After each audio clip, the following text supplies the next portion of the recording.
Agency for Palestine Refugees in the Near East. Excellencies, distinguished delegates, I extend a warm welcome to all of you joining us today.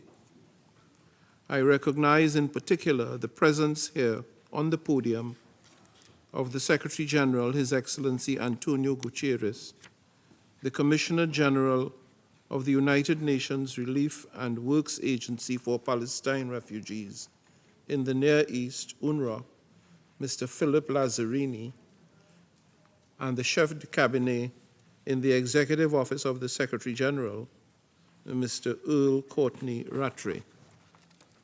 I now have the honor to give the floor to the Secretary-General.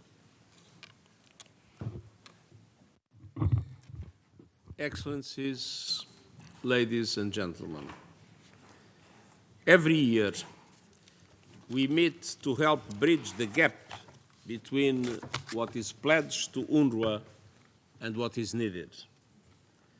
This year is different. Yes, we face a profound funding gap, but Palestinians are seeing widening gaps across the board. Gaps in respect for international humanitarian law, gaps in recognition of universal human rights and dignity for all. And for Palestinians in Gaza, not just a gap, but death, destruction, and a total breakdown in law and order.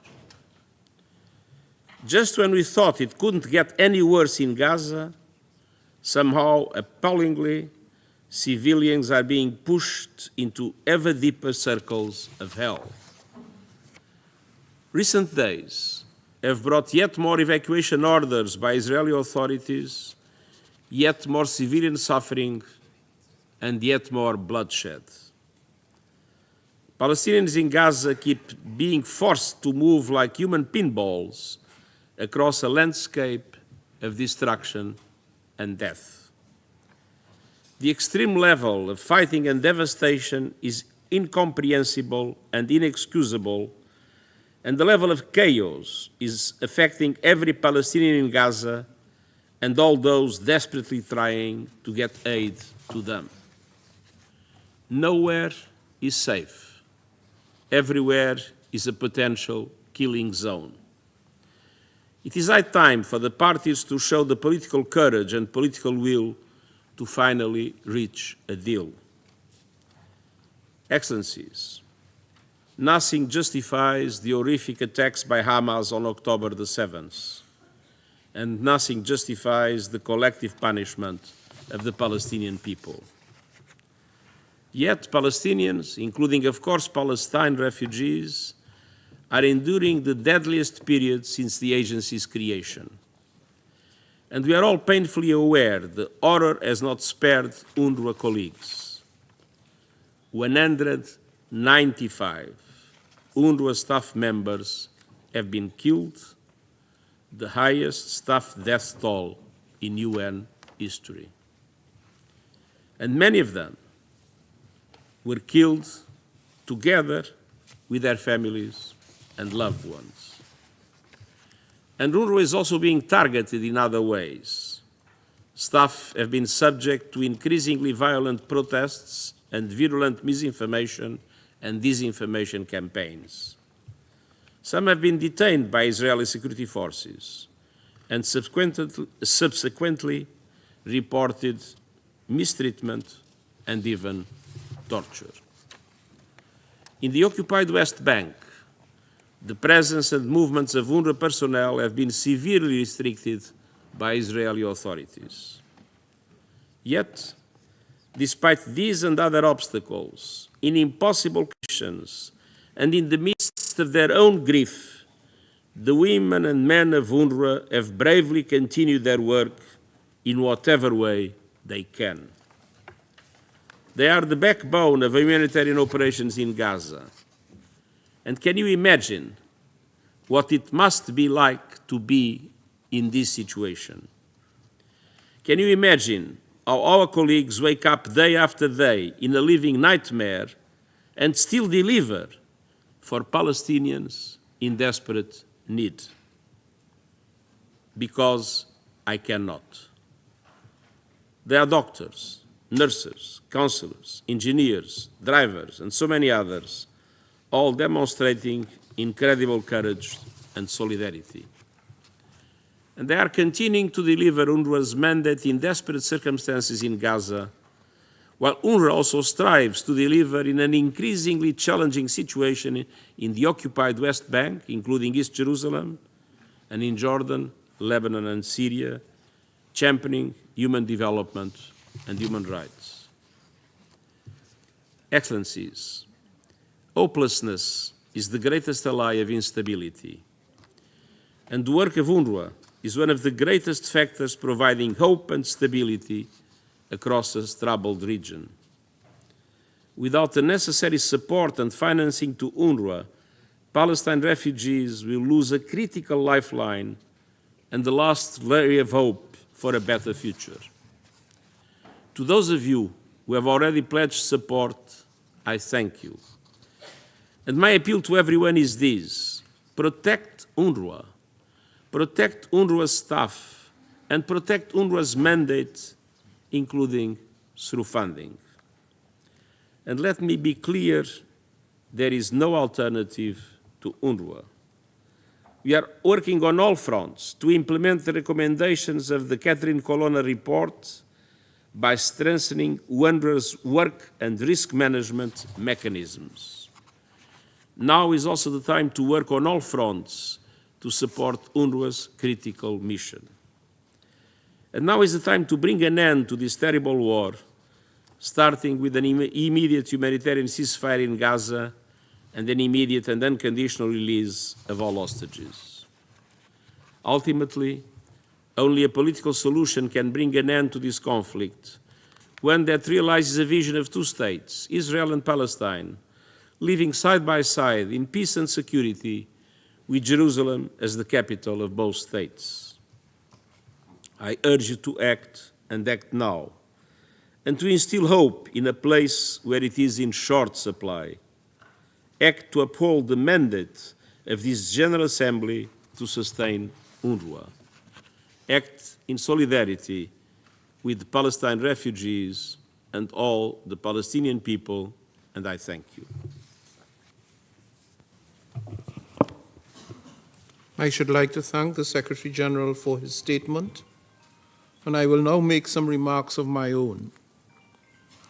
Mr. Antonio Guterres, Secretary-General of the United Nations, Mr. Philippe Lazzarini, Commissioner General of UNRWA, Excellencies, ladies and gentlemen, as President of the General Assembly, I have consistently emphasized that the work and impact of the United Nations extends far beyond the physical confines of our headquarters in New York. Our field offices save innumerable lives and work diligently to improve the quality of life for millions, giving them hope. Our United Nations system organizations provide shelter to displaced refugees, sustenance to the hungry, and education to children who would otherwise lack access to learning opportunities. Since its establishment in 1949, UNRWA has embodied the best of our field work for decades, earning a reputation as a beacon of hope in a region routinely beset by turmoil. UNRWA provides protection for 5.9 million registered refugees, including vulnerable groups such as women, children, and persons with disabilities.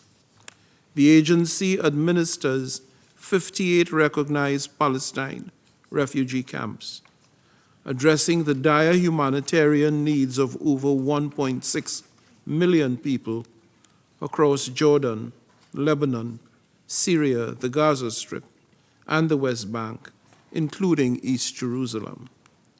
Through its efforts, UNRWA offers hope and, moreover, the prospect of a future where the dignity and rights of all Palestinian refugees are protected and upheld. Tragically, 197 UNRWA staff members have paid the ultimate price. To honor their memory and the memory of all those who have lost their lives, I kindly request this assembly to rise and observe a minute of silence.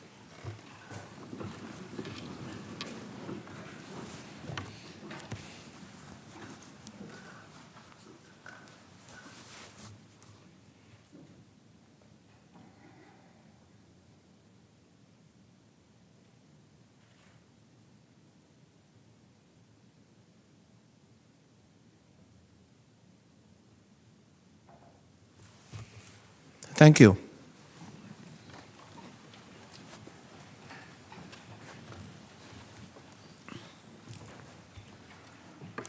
Excellencies, considering the essential services delivered by the agency and its staff, it should deeply alarm us all that UNRWA is currently standing on the precipice of financial collapse. We must heed Commissioner General Lazarini's persistent warnings, reiterated over the past many months, that the budgetary shortfalls facing the organization could force it to cease operations this year, despite its mandate extending to June 2026. The crisis facing UNRWA has been exacerbated by increasingly persistent attacks on the agency's reputation and integrity. Yet, if it ceases operations, it is vulnerable Palestinian refugees who have nowhere else to turn who will suffer the most. Consider that UNRWA's emergency appeals are critically underfunded, currently at only 18 to 19%. This funding will only cover food supplies for Gazans until the end of September. Throughout this season, we have convened multiple times to address the acute situation affecting UNRWA. In March, the General Assembly held an informal plenary to receive a briefing from Commissioner General Lazzarini on the agency's operations. A number of permanent representatives actively participated in the morning GAIAP dialogues, which I convened to shine a spotlight on this disturbing situation. These efforts have aimed at building political support for UNRWA. Today, however, we must match our political commitment with substantial financial contributions. As custodian of UNRWA's mandate, I firmly believe that the General Assembly has a duty to ensure that the agency and its staff and the millions of refugees it serves receive adequate and enduring support, both political and financial, in order to empower it to discharge its mandate. Excellencies, UNRWA is no stranger to crisis. Throughout its history, it has often operated amidst armed conflict. However, the current levels of death and destruction in the Gaza Strip are on an unprecedented scale. At least 38,000 Palestinians have been killed and over 85,000 are injured. More than 90% of the Gaza Strip's population is displaced, with nowhere safe to turn. The territory is grappling with severe acute food insecurity, with 500,000 people on the brink of famine. In an age of such food wastage, the mere existence of a famine, especially one that is human-caused and conflict-induced, is unconscionable and inexcusable. UNRWA has continued to operate throughout this turmoil, albeit at severely limited capacity. Its shelters have been hit, its schools destroyed, and its healthcare facilities severely impacted. Yet UNRWA and its staff has courageously persevered, delivering basic and life-saving assistance and support to the increasingly desperate people of Gaza Strip. In these extraordinary times, where UNRWA's very existence is in jeopardy, we must acknowledge that this pledging conference cannot proceed on the basis of business as usual. Therefore, I address the global public directly. Now more than ever, UNRWA needs your support. Philanthropic organizations, the private sector, and individuals, you all have the collective power to dig deeper into your pockets and to make a profound difference in the lives of millions by contributing directly to UNRWA. I strongly urge you to act and to do so with utmost urgency. This year must be different. Humanitarian needs are escalating, and our actions must rise to meet them. We must transform rhetoric into reality, ensuring that UNRWA stands on a stable financial footing. And we must relentlessly pursue peace in the region and end the violence in the Gaza Strip. Dear colleagues, I unreservedly reiterate the demands of the international community, as expressed through the General Assembly in its emergency special sessions, which include: 1. An immediate and lasting humanitarian ceasefire. 2. Adherence to international law by all parties. 3. Facilitation of immediate humanitarian access, including the lifting of restrictions placed on humanitarian actors by Israel. And 4. The unconditional and immediate release of all hostages. I call on all those with leverage over the parties to exert their influence to achieve these aims. Ultimately, a comprehensive, just, and lasting peace in the Middle East through the two-state solution must be realized. As the President of the General Assembly, I reiterate my unwavering commitment to support any and all efforts to this end. Excellencies, dear friends, I end by urging not only member states of this Assembly, but all other stakeholders I addressed an open message this week, including philanthropic organizations, the private sector, and individuals inviting your contributions. This is not merely about funding, nor about the survival of an agency. It is about people and the survival of Palestine refugees, especially the children across the Gaza Strip, Jordan, Lebanon, Syria, the West Bank, and East Jerusalem. Together, we must forge a sustainable path forward that honors our shared humanity, conscience, and collective mandate to deliver both on our humanitarian obligations and indeed on our human imperatives to help and to heal. I thank you. I now give the floor to the Commissioner General for UNRWA, Mr. Philip Lazzarini. Mr. President, Excellencies, I would like to thank the President of the General Assembly for convening this conference. I'm also grateful to the Secretary-General for his presence and strong support to UNRWA at an exceptionally challenging time.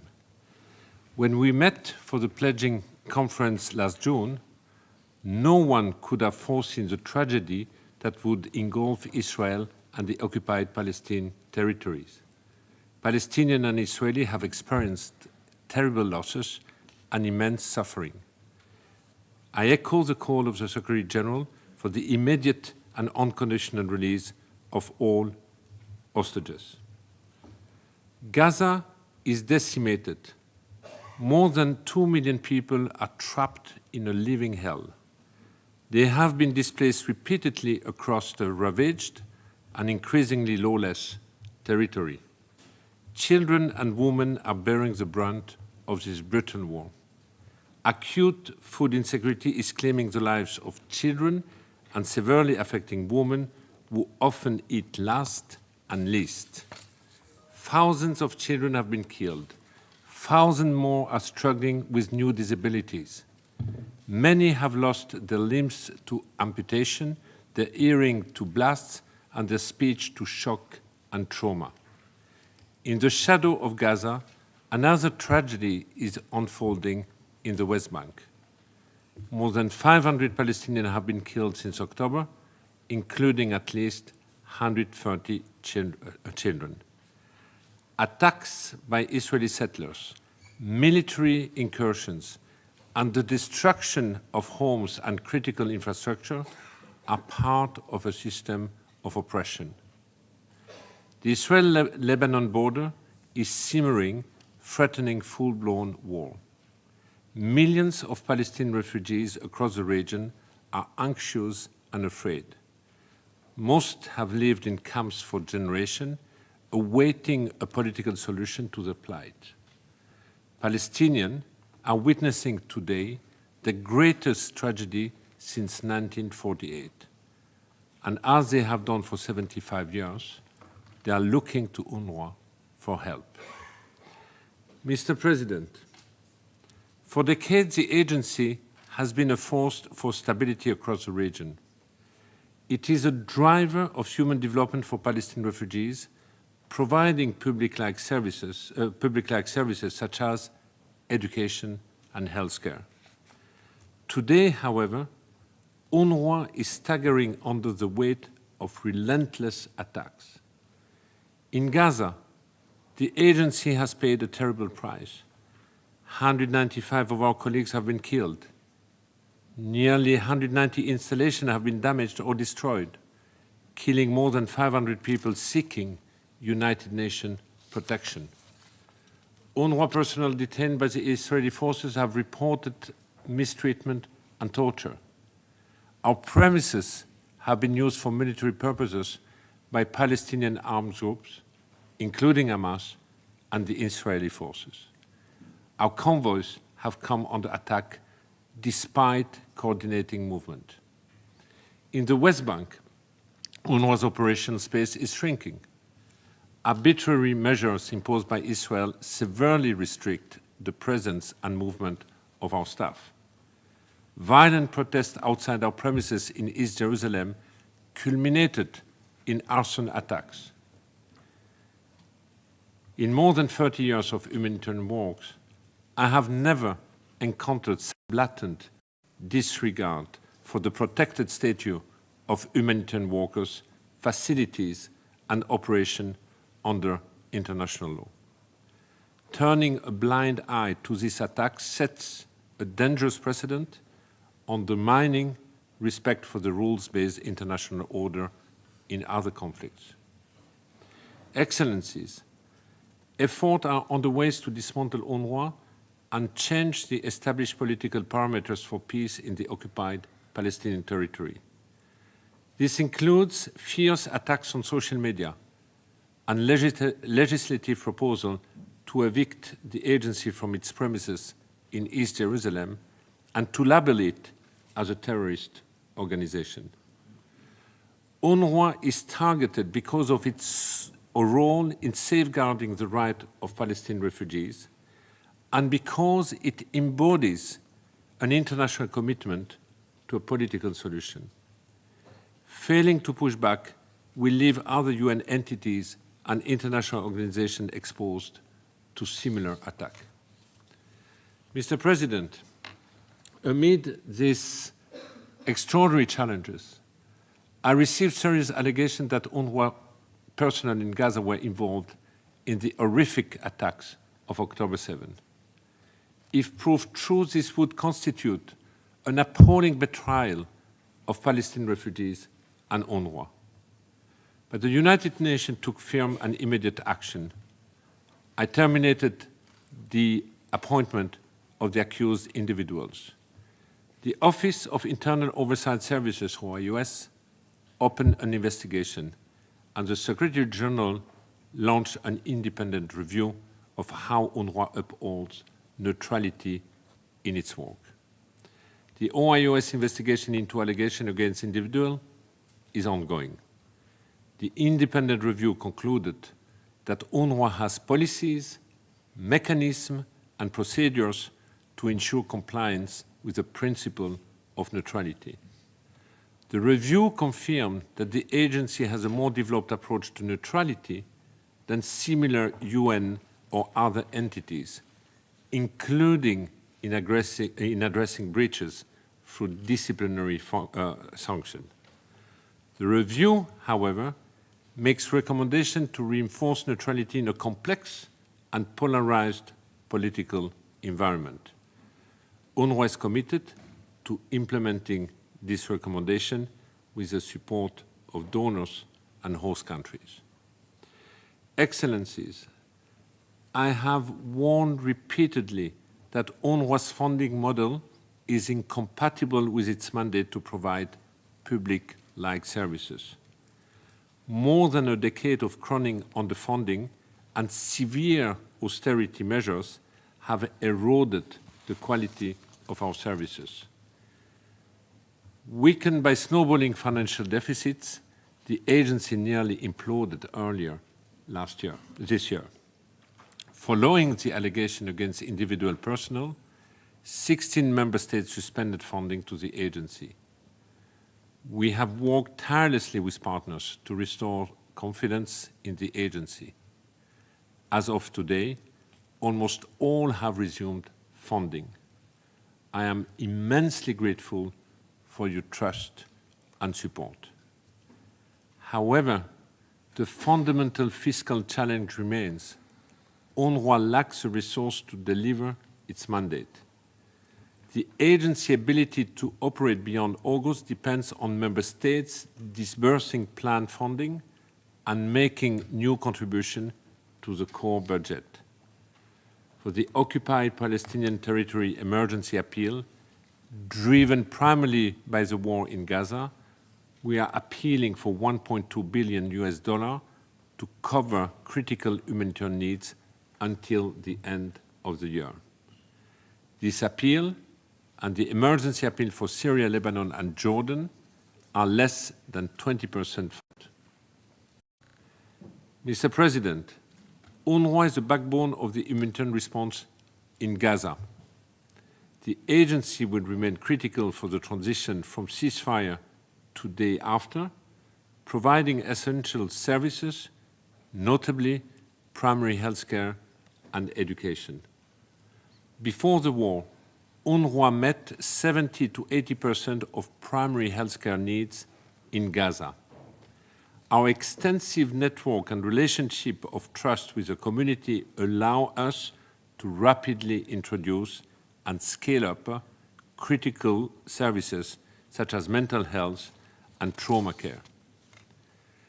Education is also a priority in Gaza, where every second person is a child. Palestinians value education highly. It has been the only investment from which they could not be dispossessed. More than 625,000 deeply traumatized children are out of schools.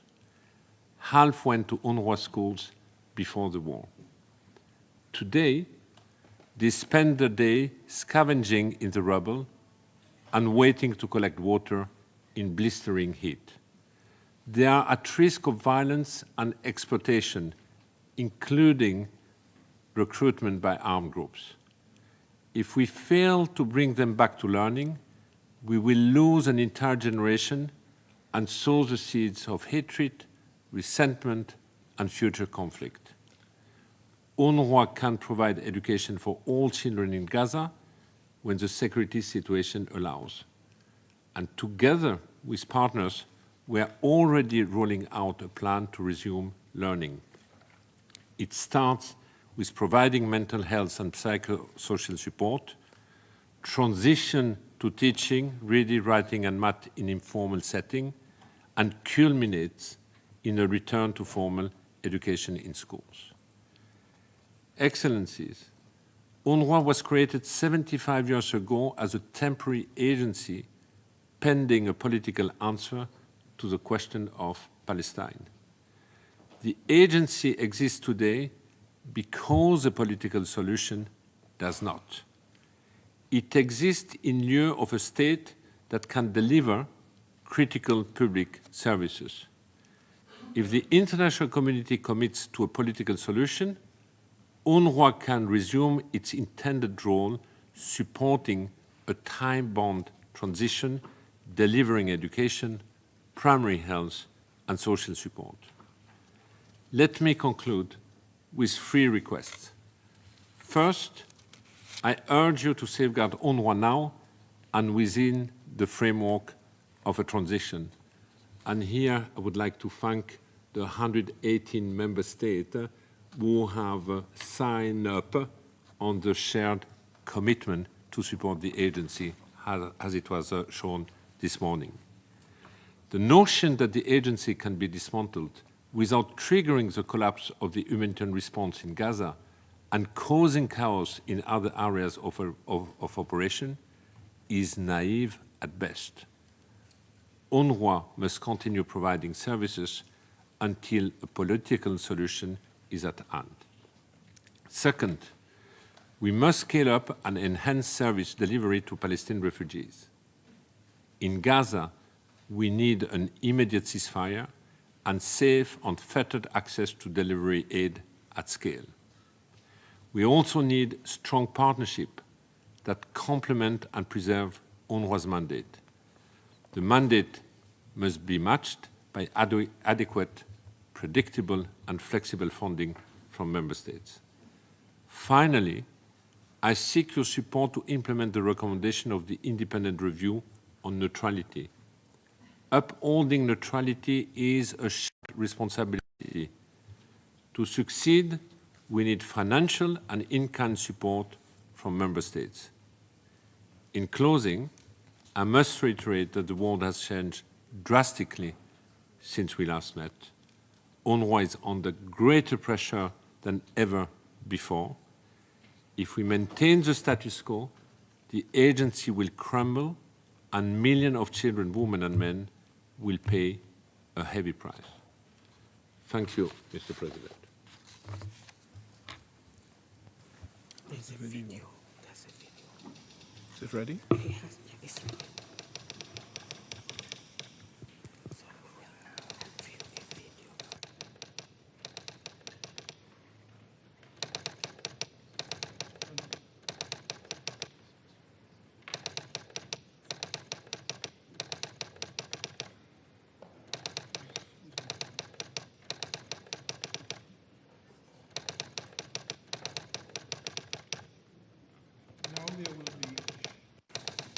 Now there will be a 3.5-minute video on UNRWA's operations. Good morning. I'm speaking to you from our house after our home was shelled. I apologize. I did not sleep well. We were being bombed all night and we couldn't sleep, and we hope that the future nights will be better. We don't have any water, and we haven't had any water in over a week. Hamoud, Mariam, where are you?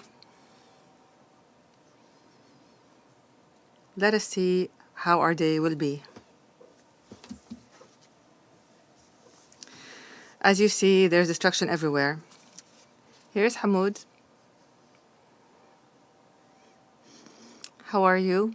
I hope all is well. I have a favor to ask you. When there's water, we will fill it up. And now I have to work. Are you ready? Give me a high five.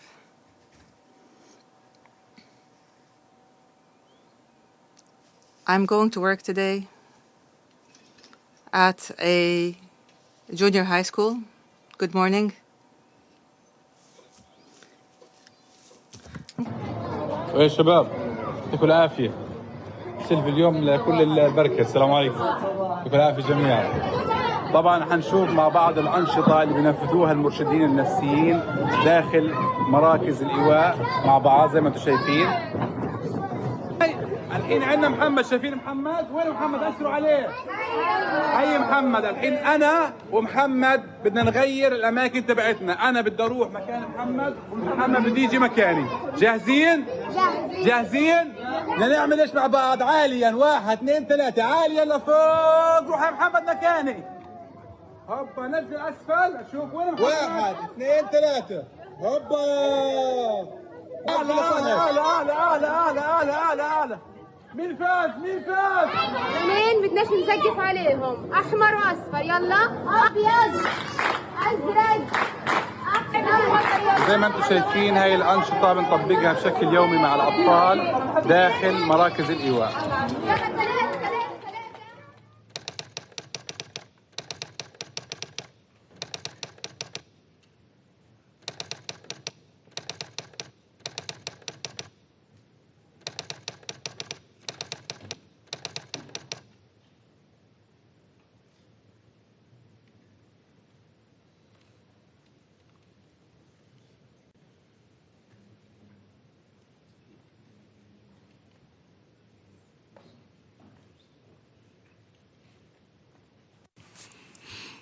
I should like to thank the Commissioner General of UNRWA for his statement and for the video just shown.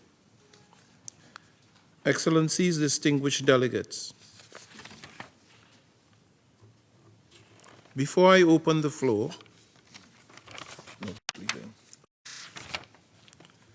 I would like to invite all delegations to complete and sign the pledge forms on their desks.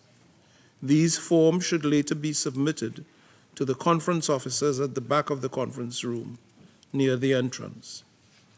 I would also like to inform delegations of the time limits of 3 minutes for statements in the national capacity and 5 minutes for statements on behalf of a group of states in keeping with past practice. Speakers are encouraged to adhere to this time limit to enable us to hear from as many delegations as possible in the limited time available for this meeting. Speakers are therefore further encouraged to deliver summarized versions of their statements and to submit the full text to e-statements@un.org in order to facilitate the work of the interpreters. Submitted statements will also be uploaded to the Journal of the United Nations as part of the official record of this meeting. Excellencies, distinguished delegates, I have received a request from the observer state of Palestine to make a statement at this stage, and I hereby grant this request. I now give the floor to the permanent observer of the observer state of Palestine.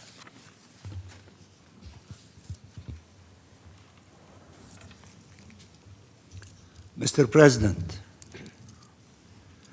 Secretary-General of the United Nations, Mr. Antonio Guterres, Commissioner General of the United Nations Relief and Works Agency for Palestine Refugees in the Near East, UNRWA, Mr. Philippe Lazzarini, Excellencies, I'm honored to address you today at this annual pledging conference for UNRWA, 75 years after UNRWA's establishment by the General Assembly in 1949. The plight of the Palestinian refugees continues. It is a grave injustice that their plight, which began over 76 years ago, when Palestinian children, women, and men were violently expelled and uprooted from their homes, villages, towns, cities, from their homeland in the Nakba in 1948, has continued over time, deteriorating in these days to unprecedented levels as this Nakba carries on with no end in sight. They endured untold hardships and indignities, one crisis after the next, dispossessed and displaced and denied their rights, including to return and to just compensation and reparations for their losses and suffering. In Gaza, refugees who were left to languish under blockade for nearly 2 decades face today an existential crisis threatening not only their liability to cope, but their very survival. It has been a long, painful, harrowing 9 months. There is nowhere safe for our refugees to turn in Gaza, as the Secretary-General has indicated, not even under the UN flag, as UNRWA schools continue to be targeted and bombed by the Israeli occupying forces in one attack after another, adding to the casualties, destruction, and the traumas forced upon our people. 40,000 Palestinian children, women, and men were killed, with estimates that the number are in reality infinitely higher. 87,000 injured, many disabled permanently, creating most likely the largest ever cohort of amputees in an armed conflict. Hundreds of humanitarian personnel, health workers, and journalists killed, of them nearly 200 UNRWA staff, and 80% of homes and infrastructure destroyed, including UNRWA schools, sheltering nearly 2 million displaced, hospitals, and all other essentials of life. Israel is attempting to destroy all the conditions for life in Gaza. It has used starvation and dehydration as weapons of war and desperately needed aid, including food, water, and medicine, as a bargaining chip, denying and obstructing humanitarian access and attacking the blockade of the UN's humanitarian efforts. UNRWA, in a libelous campaign, publicly waging war not just on the agency but on the UN as a whole, and clearly aiming to bring UNRWA to collapse, to deny Palestine refugees this lifeline, to deny them any form of support and protection, to continue denying them their fundamental rights.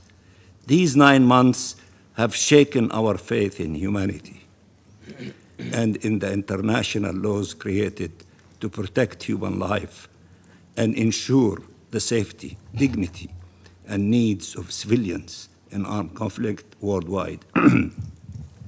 Palestinians are not lesser human beings. They are entitled to the same rights, to the same respect, to the same consideration. Their lives are not less valuable or less worthy of protection. We also agree with all of you that what we need is an immediate ceasefire in Gaza must be enforced now and not to delay any further.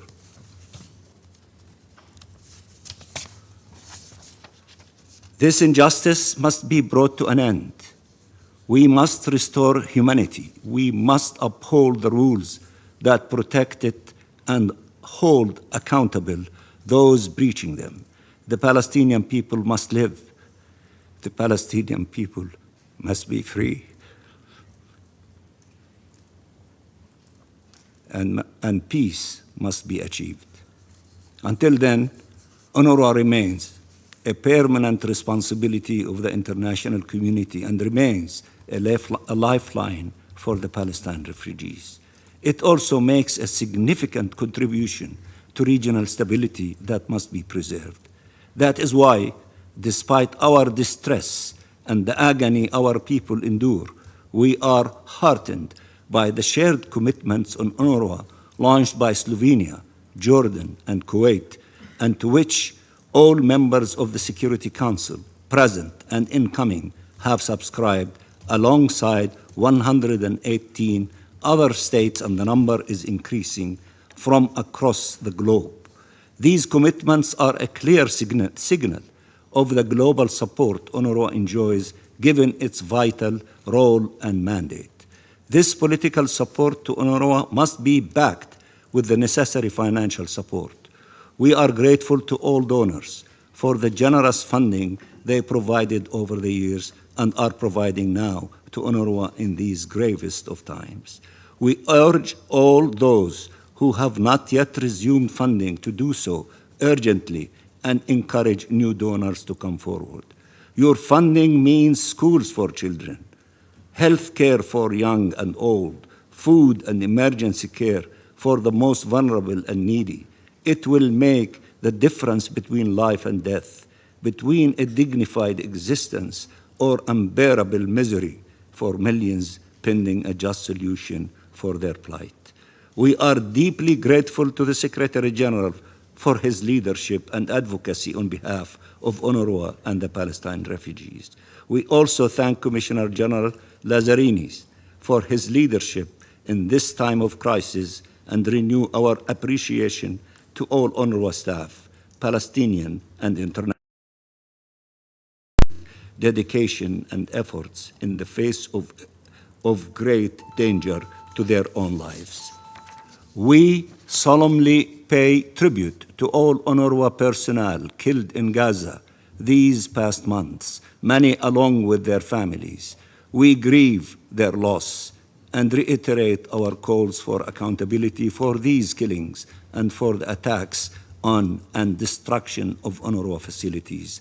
There must be justice for all the victims. In closing, we reiterate our deep gratitude to the host countries for hosting the Palestinian refugees all these decades and for their cooperation and support to UNRWA, to all the donors to the agency, with an appeal for increased funding by any who are able to support both core services and emergency appeals, to the members of the Advisory Commission and the Working Group on the financing of UNRWA for their efforts, and to all countries that have joined the shared commitments with an appeal for collective efforts to ensure they are fulfilled. Lastly, I wish to recognize and salute the steadfastness and resilience of the Palestinian refugees in spite of all the hardships. You saw the film of UNRWA in Gaza. We are resilient people. We cannot be broken. Tragedy and losses they have borne. We must continue all efforts to ensure to them the needed humanitarian assistance, but also the hope that the nightmare they are enduring will soon end, that a better future is near, and that justice will be realized. Thank you very much, Mr. President.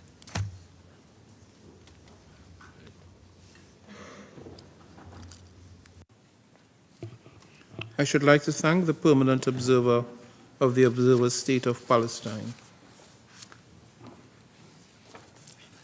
And I now give the floor to Her Excellency Tanja Fajon, Deputy Prime Minister and Minister of Foreign and European Affairs of Slovenia.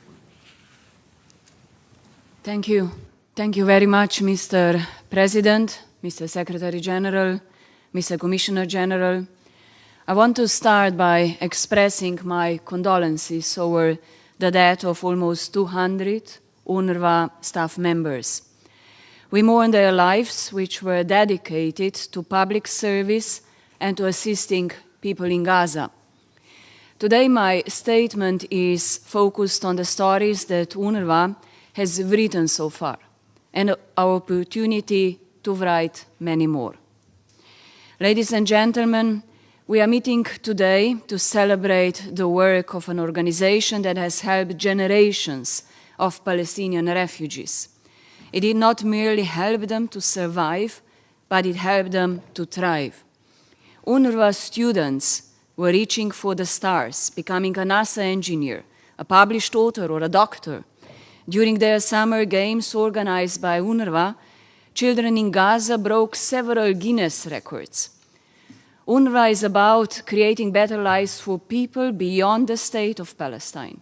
People like Alia, who works as a phone operator at a vocational center in Amman, and as an Arabic teacher overcoming the challenges of living with blindness. Or Hanan from Damascus, who launched her enterprise in war-torn Syria after receiving a microloan from UNRWA. To fully understand the role of the agency, one must hear about the countless stories it had helped to write for decades. These are accounts of individual successes of Palestinian refugees, but also the stories of this organization and its membership. It is an everyday contribution of the collective membership towards creating opportunities on the ground. We often repeat UNRWA, lifeline for generations of Palestine refugees in Gaza, the West Bank, Jordan, Lebanon, and Syria. It is part of the social fabric in its areas of operation and a factor of stability for the region, which faces a multitude of tensions at this moment. Slovenia believes that UNRWA itself, as a pillar of stability, must be further strengthened to address these challenges. I'm therefore proud to announce Slovenia's latest contribution to the work of the agency in the amount of €1 million. This donation brings our this year's contributions to 30 times our average annual support to the agency.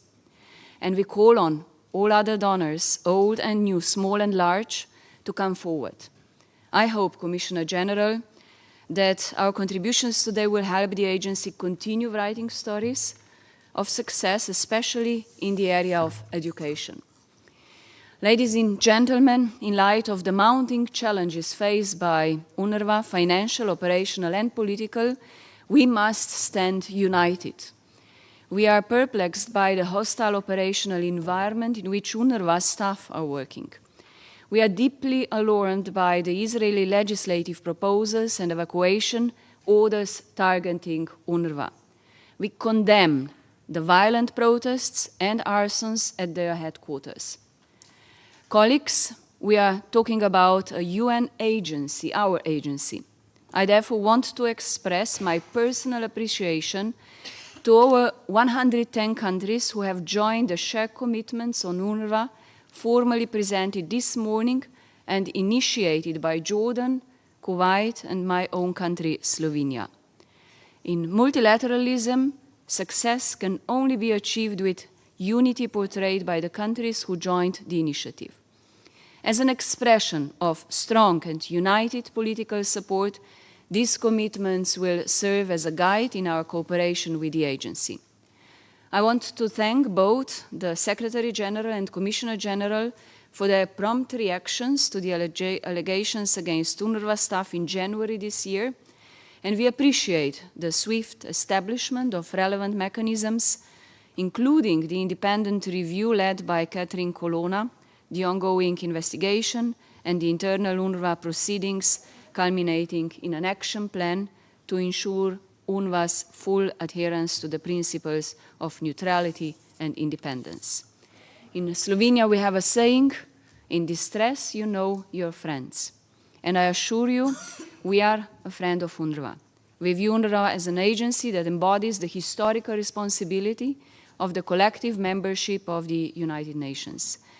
The work of the agency is mandated by the UN General Assembly, representing a commitment to a just resolution of the Palestinian refugee question. And we envision a future where both our friends, Israel and Palestine, live side by side in peace and security through a two-state solution. Thank you, and thank you, Commissioner General, for your dedicated work in these tough times. I should like to thank the Deputy Prime Minister and Minister of Foreign Affairs, Foreign and European Affairs of Slovenia. I understand that the Secretary-General has to leave at this time to attend to other urgent matters. On behalf of all delegations, I thank him very much for joining us today to open this important meeting, and we look forward to continued collaboration with him on future pledging conferences. I now suspend the meeting briefly for his departure to enable the Secretariat to rearrange the podium.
The meeting is resumed.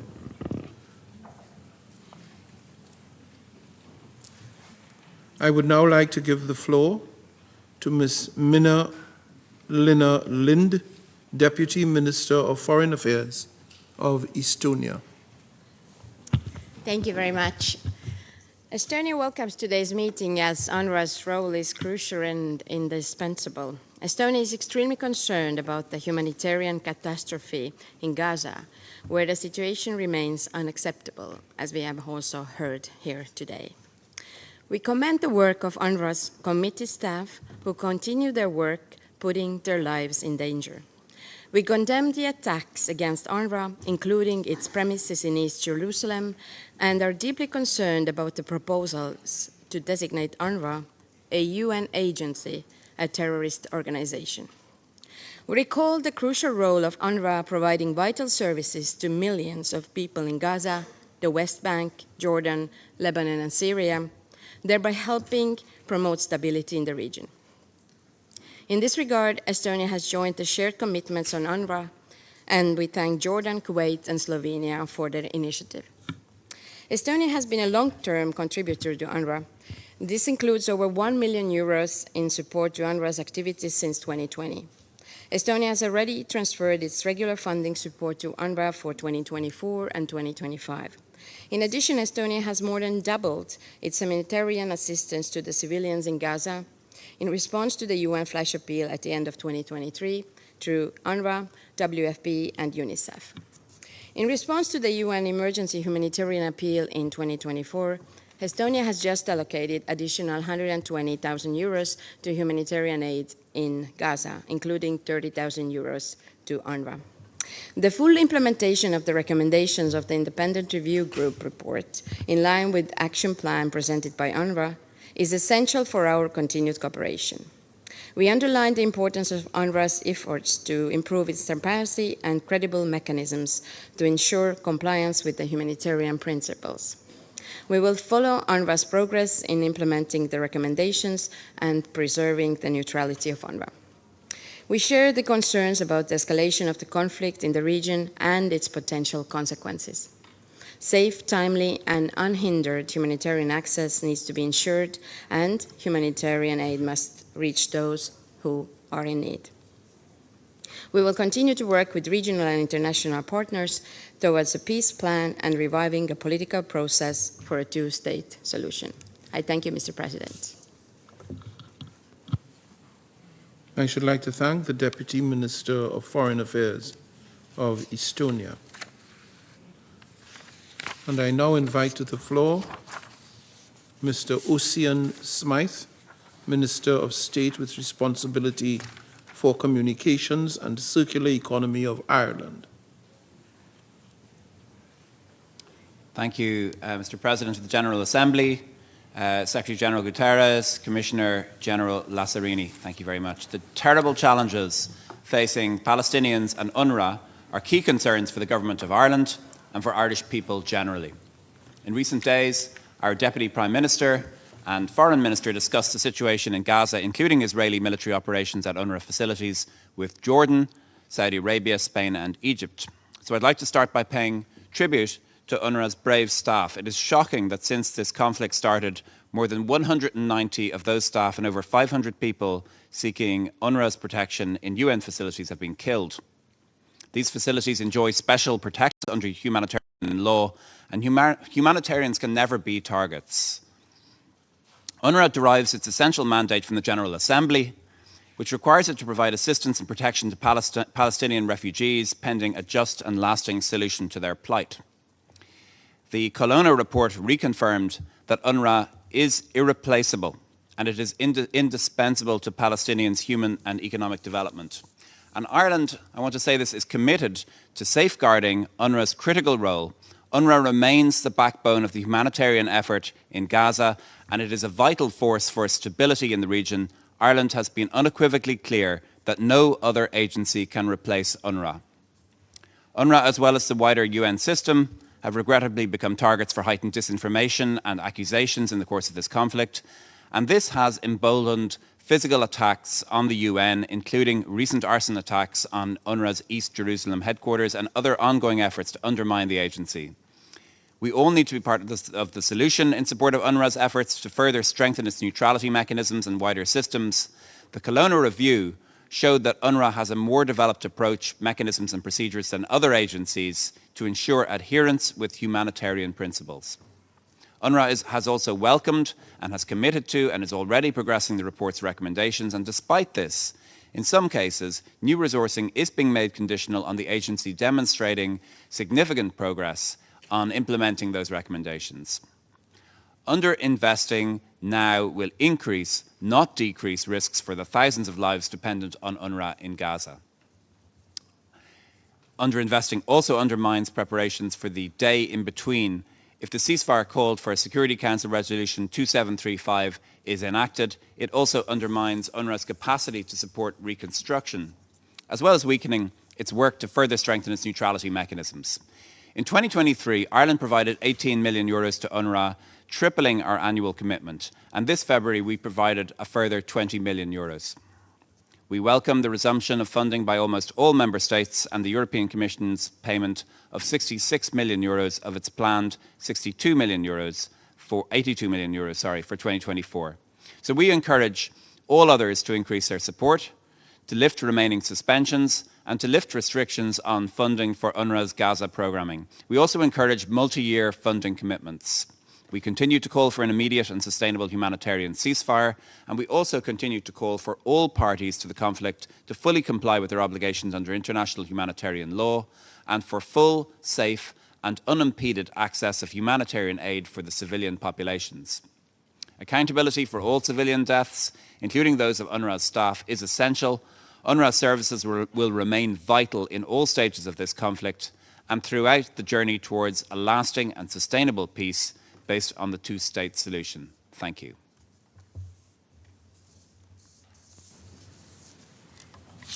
I thank the Minister of State with responsibility for communications and circular economy of Ireland. And I now invite to the floor Mr. Pasi Helman, Under-Secretary of State of Finland. Thank you, Chair, Mr. President of the General Assembly, Mr. Commissioner General, Excellencies. I wish to thank UNRWA and its staff for their commitment and tireless efforts to provide desperately needed humanitarian assistance to Gaza, as well as essential services and protection to the Palestinian refugees, despite enormous challenges and extremely difficult and dangerous working environment. I also wish to express deep condolences for the loss of civilian life, among them almost 200 UNRWA staff. The humanitarian situation in Gaza is catastrophic, with health systems close to collapse, high risk of famine looming, etc. We thank UNRWA for the efficient work done, both in delivery of aid under severely stretched resources, and also appreciate attempts to diversify its donor base both towards new partner countries and to private sector. Finland is a long-term partner with UNRWA and provides flexible multi-year funding, €5 million annually. Finland has also joined the shared commitments on UNRWA. We underline the vital role UNRWA plays in providing life-saving assistance to generations of Palestinian refugees in accordance with its GA mandate. We appreciate UNRWA's close cooperation with the independent review group and the concrete measures to implement its recommendations presented in the action plan. Finland attaches great priority to efficient risk management and oversight. We have also conducted our own risk reviews on all humanitarian organizations we give core funding to, including UNRWA. And based on the results, we are channeling €500,000 this year for strengthening of UNRWA's risk management system. We hope this helps UNRWA to restore its credibility and the trust of its partners in these difficult circumstances. And we urge the Israeli authorities to allow UNRWA to continue carrying out its crucial work in line with its mandate. Finland values the important role of UNRWA in providing services and protection for Palestine refugees. Now, in Gaza, the number of people with disabilities, injuries, and psychological traumas has dramatically increased. We encourage UNRWA to continue its good work in focusing on those in most vulnerable situations. I thank you.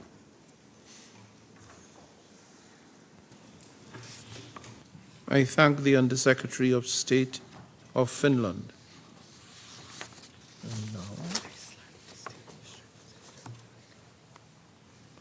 And I now invite the distinguished representative of Iceland. Mr. President, the humanitarian situation in Gaza is nothing short of horrifying.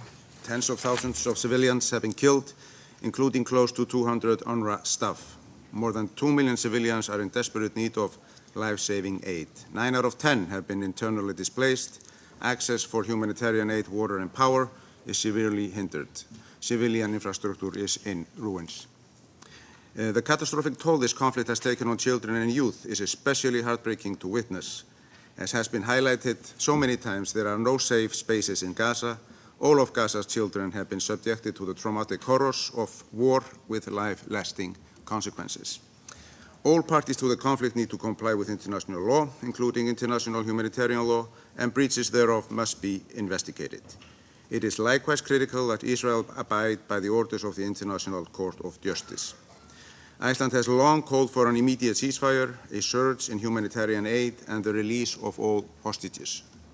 We have welcomed the adoption of Security Council Resolution 2735 and urge both parties to fully implement it without delay. The fighting and suffering must end now.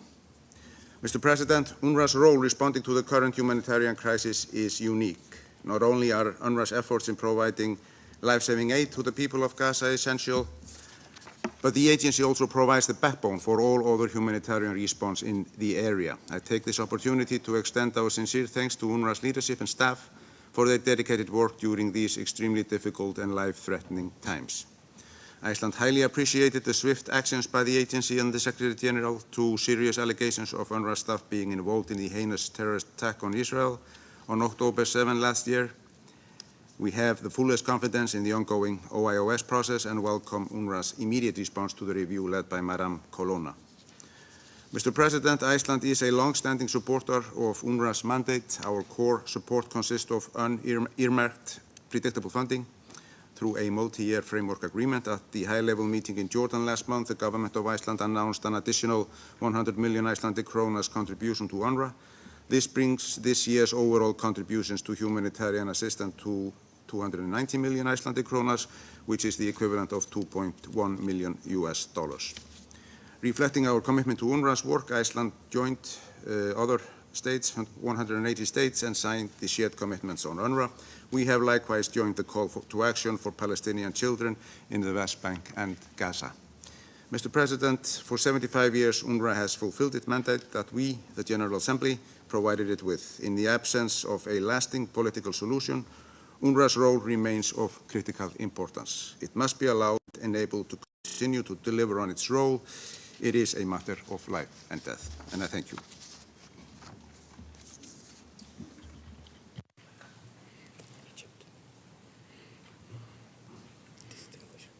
I thank the distinguished representative of Iceland, and I now invite the distinguished representative of Egypt, His Excellency.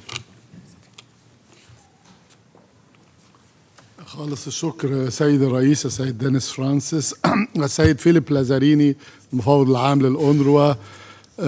Thank you very much, sir.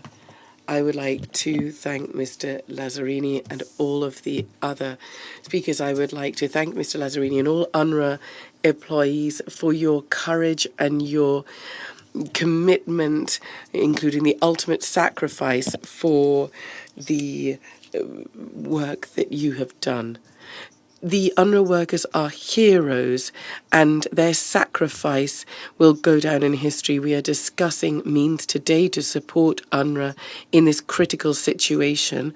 UNRWA is at the moment facing a real war. Israel killed 193 UNRWA employees. These are abject, unprecedented crimes, and there need to be investigations, there needs to be accountability. More than 180 facilities have been destroyed in the West Bank and East Jerusalem belonging to UNRWA. The Israeli operations continue. There are legislative efforts underway to try to incriminate UNRWA and call it a terrorist organization. Why is UNRWA the only UN agency targeted by Israeli attacks?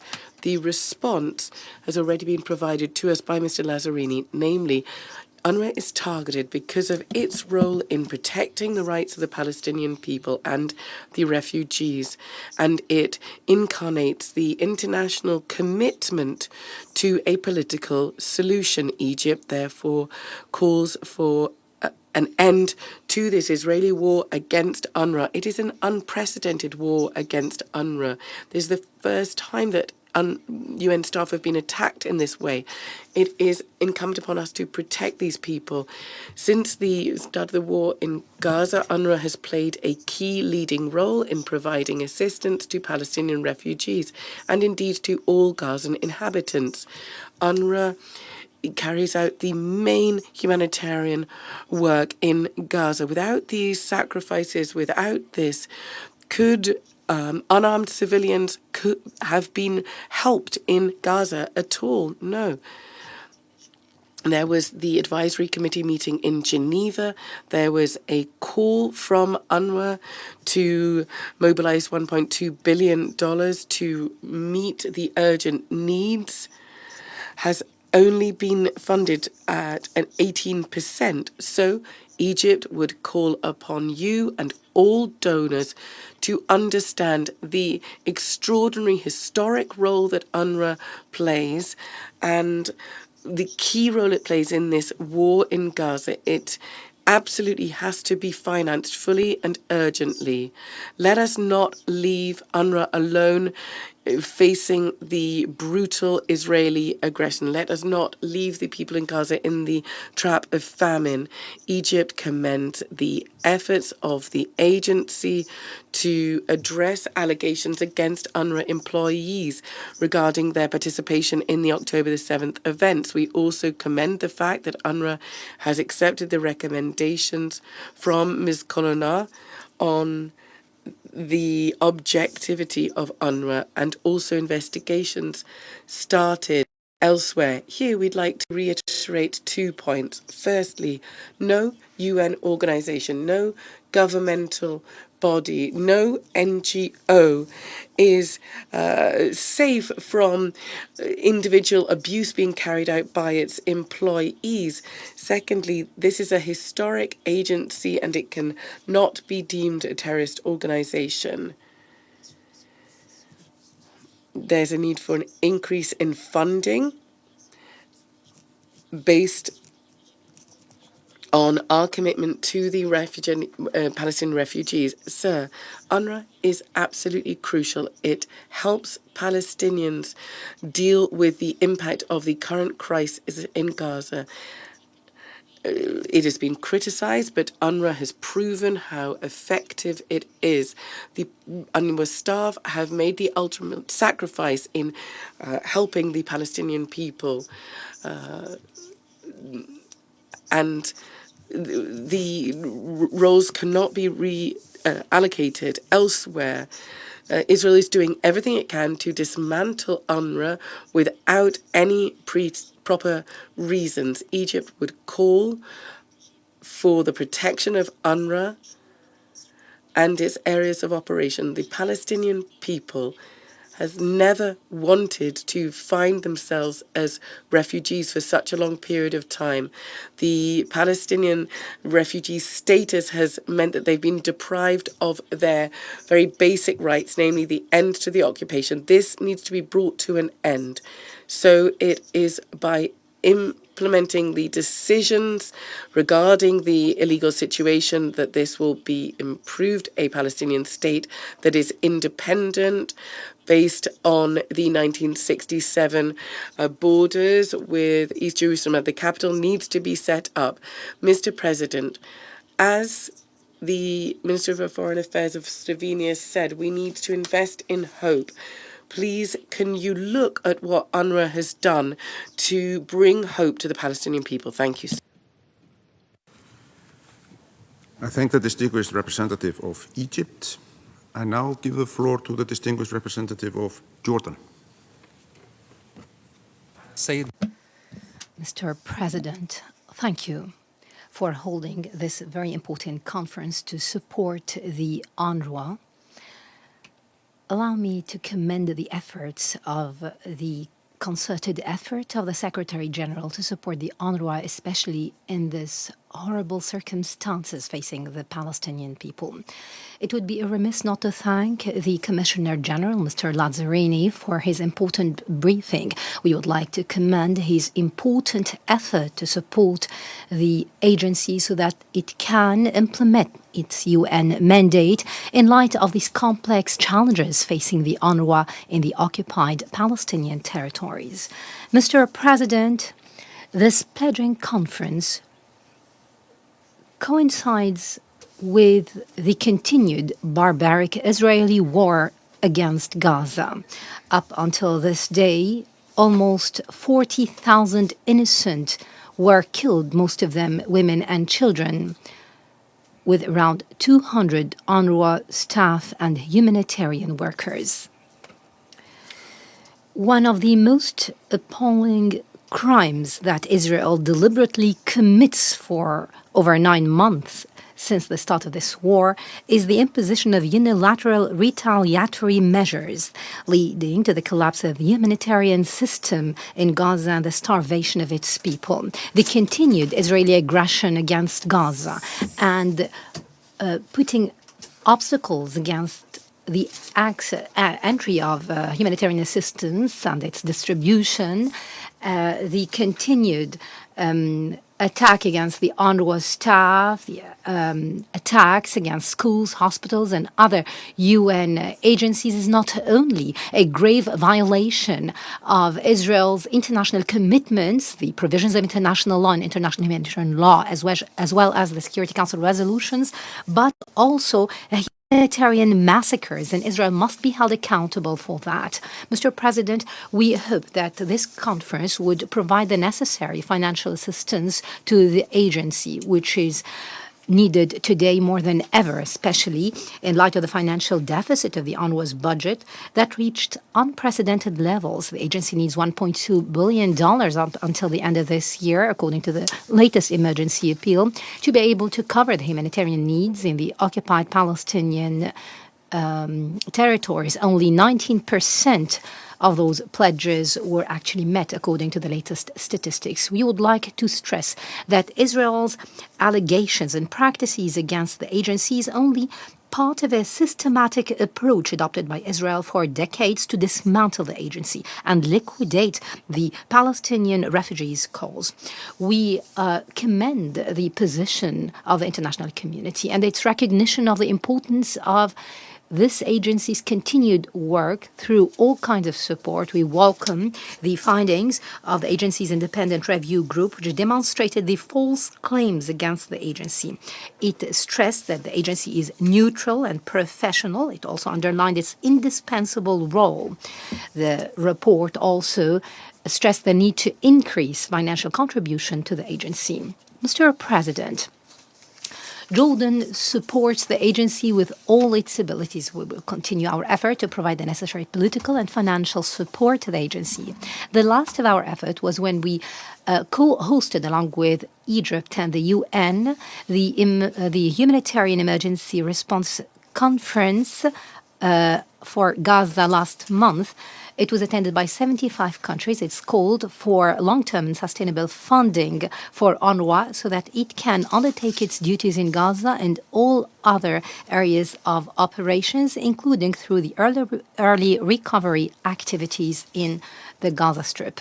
We work with Sweden and UNRWA and other countries to organize a ministerial meeting on the sidelines of the high-level meetings of next September for the General Assembly, and this to provide the necessary support to the agency. We also worked along with Norway on a draft resolution that would be adopted by the General Assembly to include the financing of the operational activities of the UNRWA from the regular budget of the United Nations gradually and in a sustainable manner. Jordan, along with Slovenia and Kuwait and another group of friendly countries, have launched the Common Commitment Document of the UNRWA, which included more than 118 countries. It aims at mobilizing political support to the agency and underlying its central role in the region to promote its mandate and build its capacity. To conclude, Mr. President, we reiterate that the UNRWA is an indispensable humanitarian agency. No other organization can undertake its tasks. This is not only for the provision and distribution of humanitarian assistance, but thanks to the health care, education, and basic services provided by the agency. The UNRWA, over the past decades, demonstrated its central role. Its services are indispensable as it provides its effort with efficiency and effectiveness to millions of refugees in all fields of operations. We stress that the international community's support to the agency and its budget and capacity is support to the lives, future, and fundamental rights of millions of refugees, the most important of which is the right of return and reparation for refugees. This comes along the line of a comprehensive solution to the Palestinian question on the basis of the two-state solutions in line with the resolutions of international legitimacy. Thank you, Mr. President. I thank the distinguished representative of Jordan. I now give the floor to the distinguished representative of Malaysia.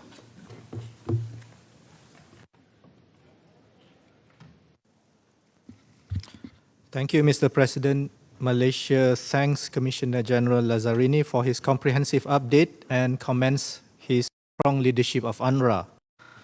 Malaysia recognizes the indispensable role of UNRWA in supporting Palestinians, more so in the current situation of humanitarian catastrophe. UNRWA is a lifeline for the Palestinians and a symbol of hope for many dependent on it.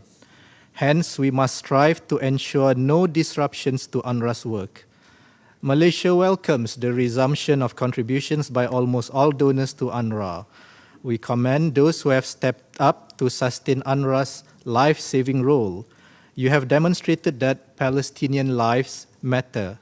But more needs to be done to ensure that UNRWA can continue with its mandate to aid Palestinians who are suffering.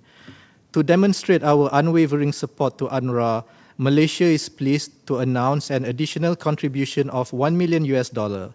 This will bring our total contribution to the agency to $5.2 million since November last year. We have also committed to an annual contribution to UNRWA of $200,000 from 2021 to 2025. Mr. President, in addition to contributions to UNRWA, Malaysia will continue to channel humanitarian assistance to Palestine by other means. Through the Humanitarian Trust Fund, for the people of Palestine, Malaysia has contributed to various humanitarian initiatives, including medical aid, food assistance, improved sanitation and water hygiene management, clean water supply, and upgrading medical facilities for the Palestinians.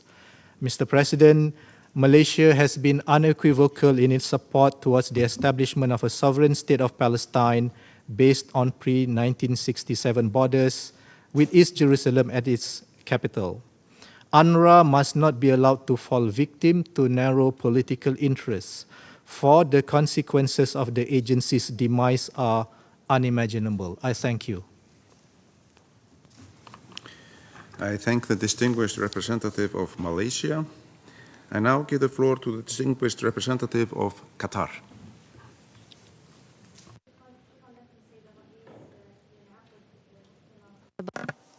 Thank you, Mr. President. Mr. Chairman, we are working in extraordinary circumstances, and The situation that the UNRWA is working in is coupled with a problem with funding that it is receiving. The unprecedented humanitarian catastrophe caused by the ongoing Israeli onslaught on the Gaza Strip requires a great amount of humanitarian work to respond to it. And here, the agency plays an important and irreplaceable role, and it is the backbone of humanitarian aid in the Gaza Strip.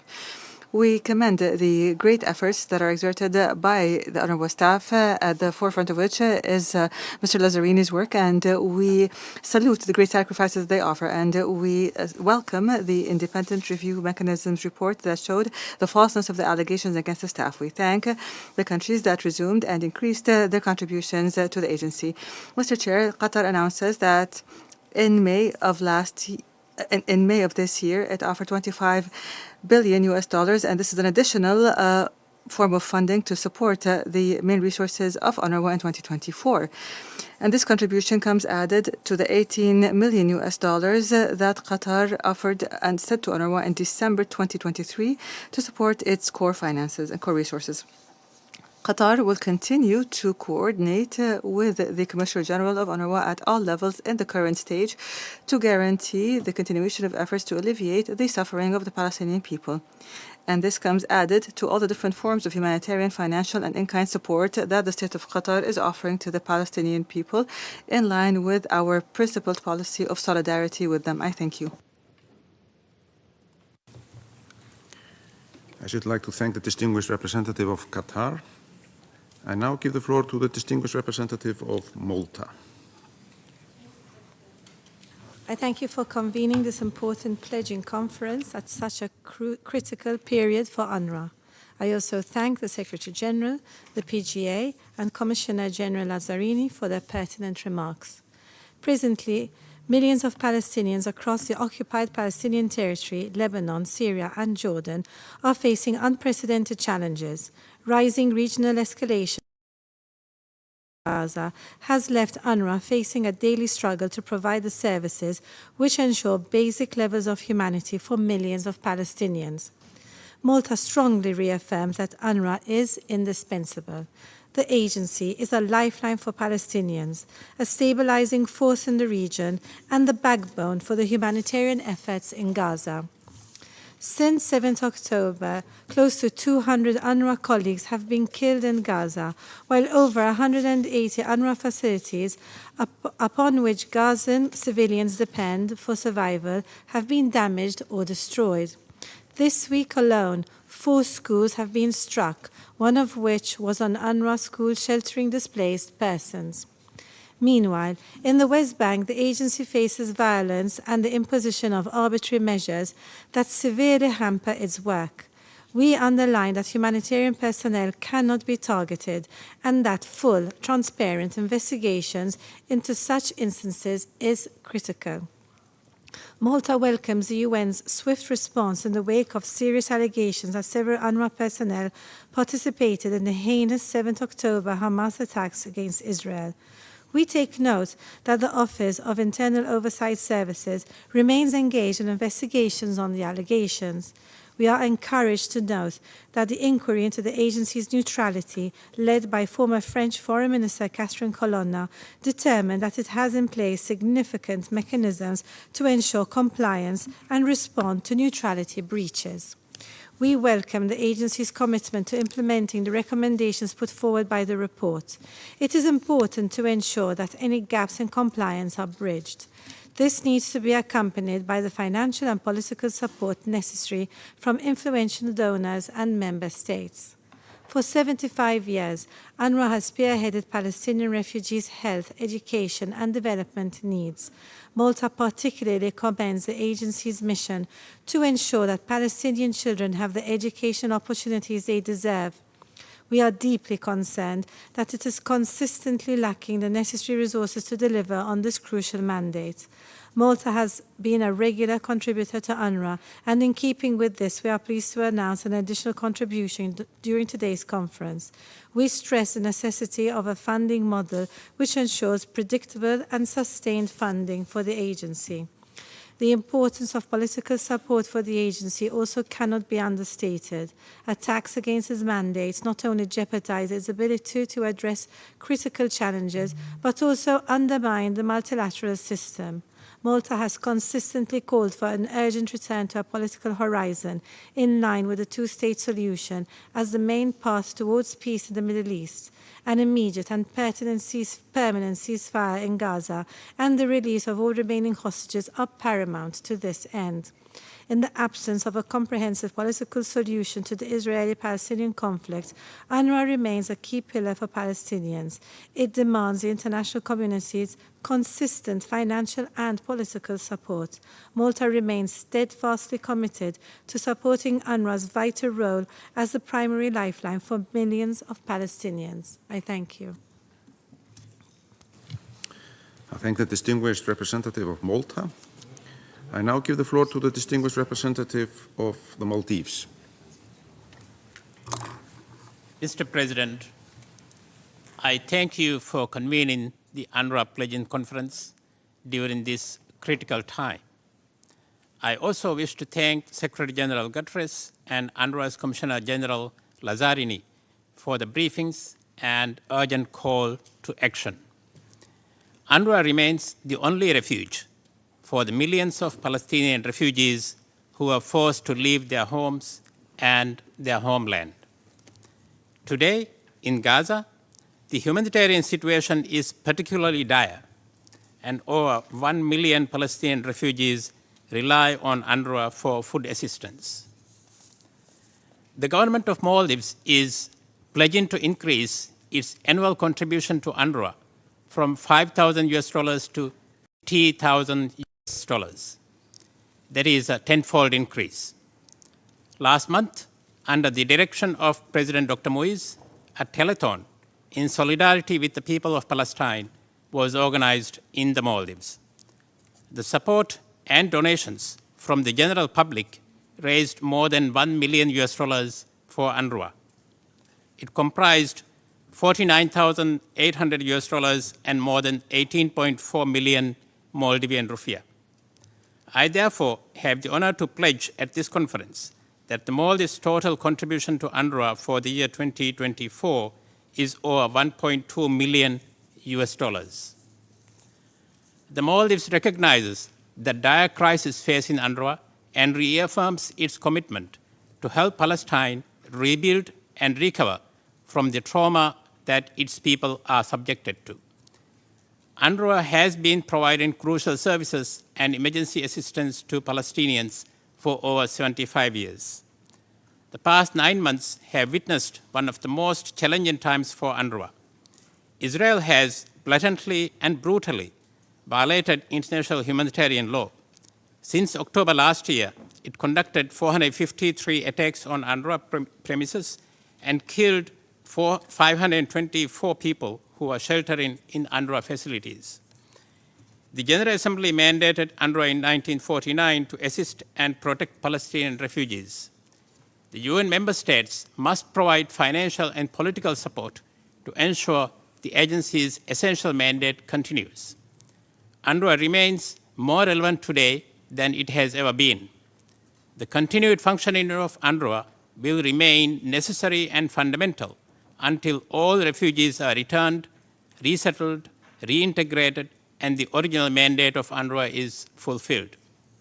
The Maldives once again reiterates its call for self-determination, justice, and a lasting peace for people of Palestine with the establishment of an independent and sovereign state of Palestine based on the pre-1967 borders with East Jerusalem as its capital. I thank you. I thank the distinguished representative of the Maldives. I now give the floor to the distinguished representative of Algeria. Mr. President, at the outset, I would like to thank you for organizing this timely meeting. It comes at a crucial moment when the Palestinian people face the brutal onslaught of the Israeli occupying power. This meeting is a new opportunity to renew our commitment toward UNRWA and toward the Palestinian refugees. For this reason, Algeria was in the core group of the initiative launched by Jordan, Kuwait, and Slovenia on the shared commitment of UNRWA. Mr. Lazzarini, we highly appreciate your effort and dedication to help the Palestinian refugees despite the challenges you are facing every day. Please accept our sincere condolence on all your colleagues that have been killed by the Israeli occupation forces. Mr. President, in this context of humanitarian catastrophe and widespread risk of famine in Gaza, the role of humanitarian actors is crucial. As the backbone of humanitarian actions in Gaza, UNRWA is irreplaceable. Unfortunately, instead of being empowered, it is under relentless attack from the Israeli occupiers. The objective is clear: dismantling UNRWA to eliminate the refugee issue. In this regard, I would like to highlight the following 3 points. First, UNRWA's mandate is derived from General Assembly resolution and represent the will of the international community. In this context, we condemn all the attempts by the occupying authority of Israel to declare UNRWA a terrorist organization. Such a plan, if implemented, would have a devastating impact on the whole UN system. Second, no one can replace UNRWA. Neither UN agencies nor NGOs can fulfill UNRWA's role on the ground. UNRWA, I repeat, should be empowered to take care of Palestinian refugees wherever they are. Third, UNRWA's chronic financial deficit must be addressed in a sustainable manner. My country, Algeria, upon the decision of President Abdelmajid Tebboune, has very recently allocated $15 million to UNRWA in response to the SG calls to allow UNRWA to continue operating. This aim to help the agency overcome shortages following some donors' decision to freeze or to suspend their contributions. Such a situation should prompt us to think about a more stable and sustainable financial model for UNRWA. To conclude, Mr. President, we reaffirm, Algeria reaffirms its unwavering support for UNRWA and call upon all partners to continue supporting it to fulfill its mandate now and in the future. I thank you. I should like to thank the distinguished representative of Algeria. I now give the floor to the distinguished representative of Japan. Thank you, Mr. President. Let me extend my heartfelt appreciation to the Secretary-General, Mr. Guterres, the President of General Assembly, Mr. Denis Francis, and UNRWA Commissioner General Mr. Filippo Lazzarini for their powerful and moving statements. This year marks the 75th anniversary of UNRWA. The current situation is not, unfortunately, what those who established the agency envisaged 75 years ago. The plight of Palestine refugees is nowhere near its end and has only been intensifying since October last year. Far too many innocent Palestinians have been killed, injured, and plagued by the devastating conflict in the Gaza Strip and the heightened violence in the West Bank. At the same time, UNRWA is experiencing the most difficult moment in its history. We would like to express our sincere condolences to the loved ones and colleagues of the more than 190 brave UNRWA workers who lost their lives serving the agency. The need for an immediate, full, and complete ceasefire and the release of all remaining hostages in accordance with the UN Security Council Resolution 2735 cannot be more emphasized. Mr. President, today I wish to deliver 4 key messages from the government of Japan, a long-standing partner of UNRWA since 1953, even before we became a member of the UN. First, Japan strongly supports the work of UNRWA in providing critical life-saving assistance to Palestinians in Gaza who are suffering from shortages of bare minimum goods essential for human life, such as safe water, food, shelter, and medicine. UNRWA plays an indispensable role to preserve the human dignity of Palestinians. Any actions that disrupt its activities are unacceptable. UNRWA aid workers and premises should never be targeted.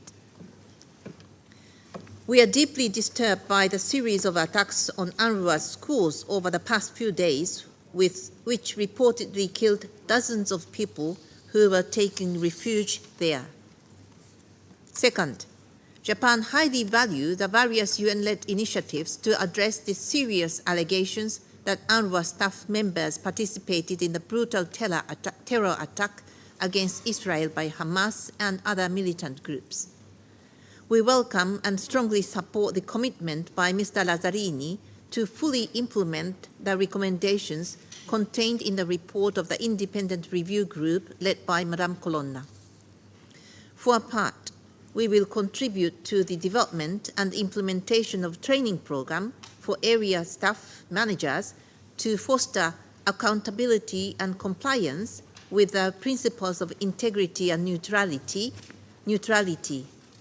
We will also contribute to the effective management practices through the lens of women, peace, and security.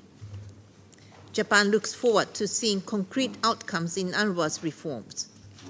Third, Japan underscores the utmost importance of UNRWA in the early recovery and reconstruction of Gaza. In particular, we agree with UNRWA's focus on the education of children who are the next generation in Gaza, including treatment for the mental trauma inflicted on them by this conflict. Necessary preparations for the reconstruction should be scaled up even before a sustainable ceasefire is achieved, and the Palestinian Authority should play a critical role to this end. Fourthly, Japan is profoundly alarmed by UNRWA's severe funding shortage, which poses a great risk of the agency closing down after August. We have already contributed approximately $35 million to UNRWA this year, and we will spare no efforts to save the agency's vital operations as we have done over the past 7 decades as a major donor. We call on the international community to urgently provide further financial support to UNRWA. In conclusion, Mr. President, we need a strong UNRWA, more than ever, and we have a collective responsibility to empower the agency to navigate this time of unprecedented crisis. I thank you, Mr. President. I should like to thank the distinguished representative of Japan. I now give the floor to the distinguished representative of France. Merci, Monsieur le Président. Thank you, Mr. President. First and foremost, I would like to express France's gratitude to the UNRWA Commissioner General, Mr. Lazzarini, and all of his staff for their commitment and their exceptional work in difficult conditions. France pays tribute to all humanitarian staff, UNRWA, the UN, and NGOs that were killed in Gaza. France would reiterate its support for UNRWA in the Gaza Strip. UNRWA is essential in bringing crucial humanitarian aid to the Palestinian civilians, whose needs are huge in 2024. France supported UNRWA's humanitarian work to the tune of 33 million euros. I'd like to announce today an additional pledge of 5 million euros to UNRWA for its emergency food assistance projects for Palestinian civilians in Lebanon and Syria, which brings the total support of France for UNRWA to 38 million euros in 2024. We would call upon all states to contribute to UNRWA's financing. France welcomes the launch by UNRWA of its high-level plan of action to implement the recommendations of the independent external audit conducted by Ms. Colonna. It's crucial to ensure, without further ado, that the agency fully respect the principles of the UN and humanitarian principles of independence, neutrality, and impartiality.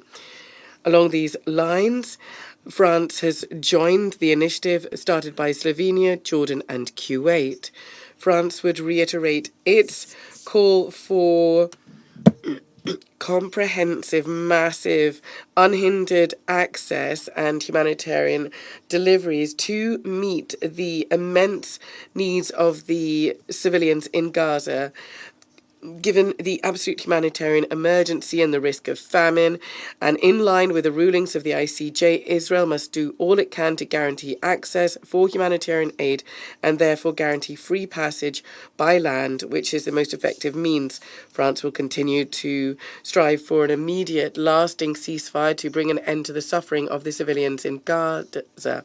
It calls for the immediate release of all hostages and reiterates its condemnation of the terrorist attacks of the 7th of October. There is an urgent need for a political settlement to the Israeli-Palestinian conflict based on a two-state solution and a just, fair, realistic and lasting solution for the Palestinian refugees in the context of a peace agreement. Thank you. I should like to thank the distinguished representative of France.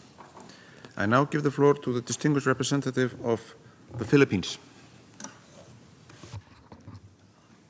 Mr. President, Commissioner General, Excellencies, the Philippines reiterates its support to the United Nations Relief and Works Agency for Palestine Refugees in the Near East, UNRWA, in providing critical services and support to the Palestinian people, even in extraordinary circumstances and during times of conflict. We also allowed UNRWA for accepting the Colonna report and its plan to establish an action plan to implement the recommendations contained in the final report. We note the complexity of UNRWA's work, and we are confident that implementing the recommended measures of the Colonna report would enhance its effectiveness and efficiency. We are confident that this pledging conference will serve as a bridge to UNRWA's long-term recovery, stabilization planning and programming activities. In this regard, and in firm solidarity with the Palestinian people and in support to the work of UNRWA, I am pleased to inform that the Philippines has already remitted our voluntary financial contribution for the 2024 program budget of UNRWA, amounting to US $100,000. This doubles our previous Philippine commitment to UNRWA's budget. Thank you, Excellencies. I thank the distinguished representative of the Philippines. I now give the floor to the distinguished representative of Brazil. Thank you, Mr. President. Mr. President, Commissioner General Lazzarini, colleagues, this meeting is a much-needed opportunity for the international community to renew its support for UNRWA. For the past 9 months, we have been witnessing an ever-growing humanitarian crisis in Gaza. Civilians in critical infrastructure, as well as UN facilities and humanitarian workers, have become a recurrent target of the occupying power. We said in the past, we repeat it today, this is unacceptable and constitutes serious violations of international humanitarian law. In this scenario, UNRWA's work has been gravely impaired, as extensively informed by the Commissioner General Lazzarini. The agency's dire budgetary situation is of particular concern. Funding interruptions jeopardize not only the fulfillment of its mandate, but also the implementation of the recently adopted ICJ provisional measures, which established the need to ensure humanitarian assistance to Palestinians in the Gaza Strip. Today, Brazil recommits to UNRWA's valuable humanitarian action. Since 2008, we have contributed more than $20 million to its budget through cooperation projects as well as donations of food and medicine. This year, besides our usual annual financial support, we will provide approximately $400,000 for the 2024 budget, totaling around $500,000. Brazil is also providing critically important political support for UNRWA. We joined the shared commitments presented this morning by 118 member states and counting, and we kindly call all member states to also join. Moreover, Brazil took on the role of second vice president of the Advisory Commission, which we will preside for the one-year term starting in July 2025. Brazil reiterates its call for an urgent, immediate, and permanent ceasefire in Gaza, the immediate release of all hostages, and the safe, unimpeded, and sustainable delivery of humanitarian aid at scale into and within Gaza.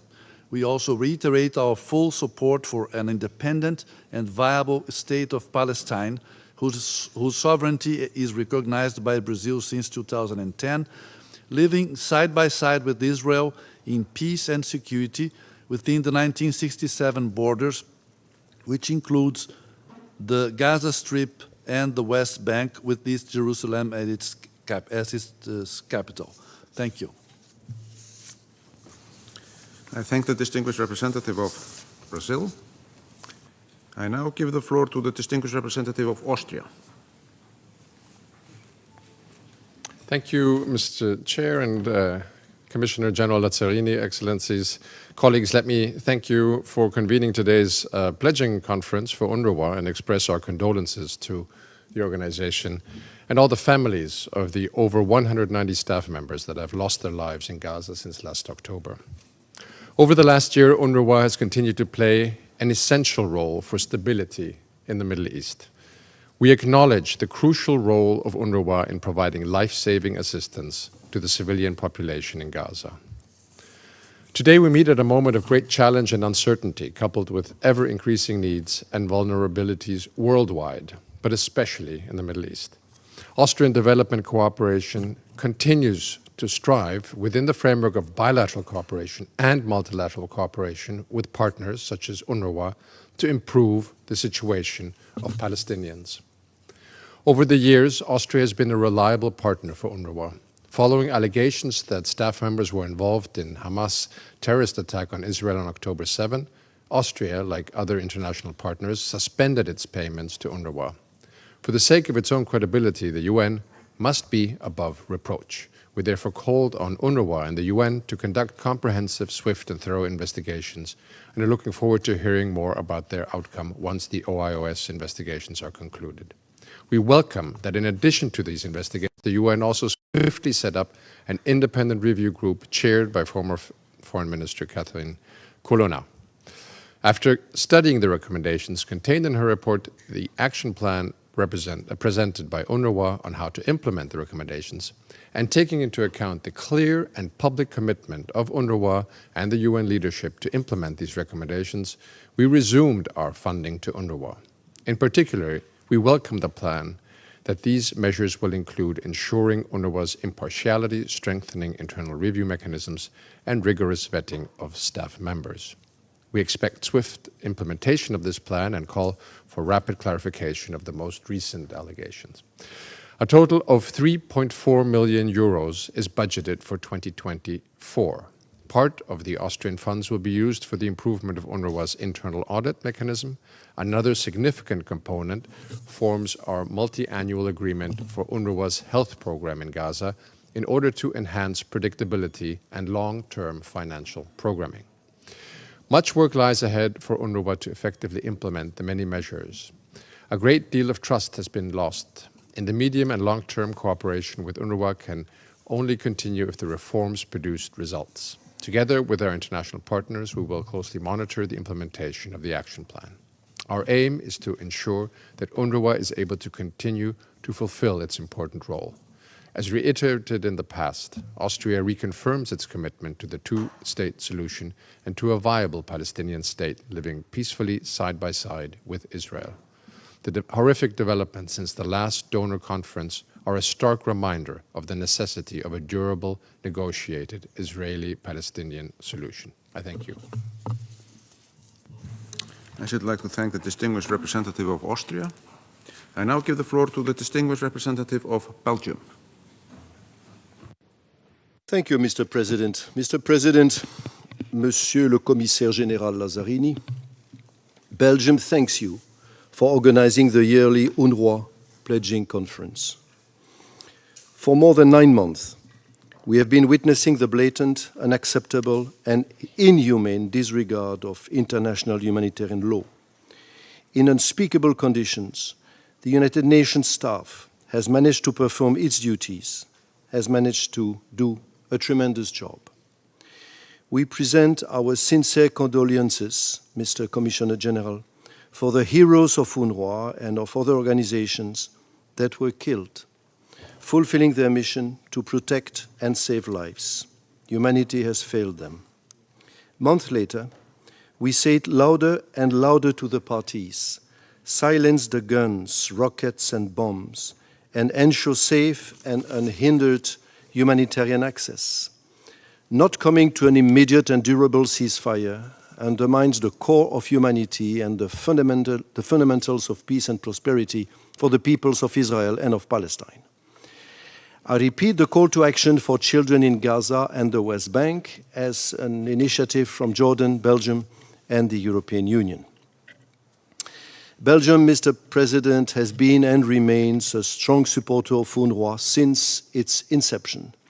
Our support is both political and financial. As long as there is no global, just and sustainable solution for the conflict, the mandate of UNRWA will remain vital. UNRWA has to assist, as we all know, and protect more than 5 million Palestinian refugees.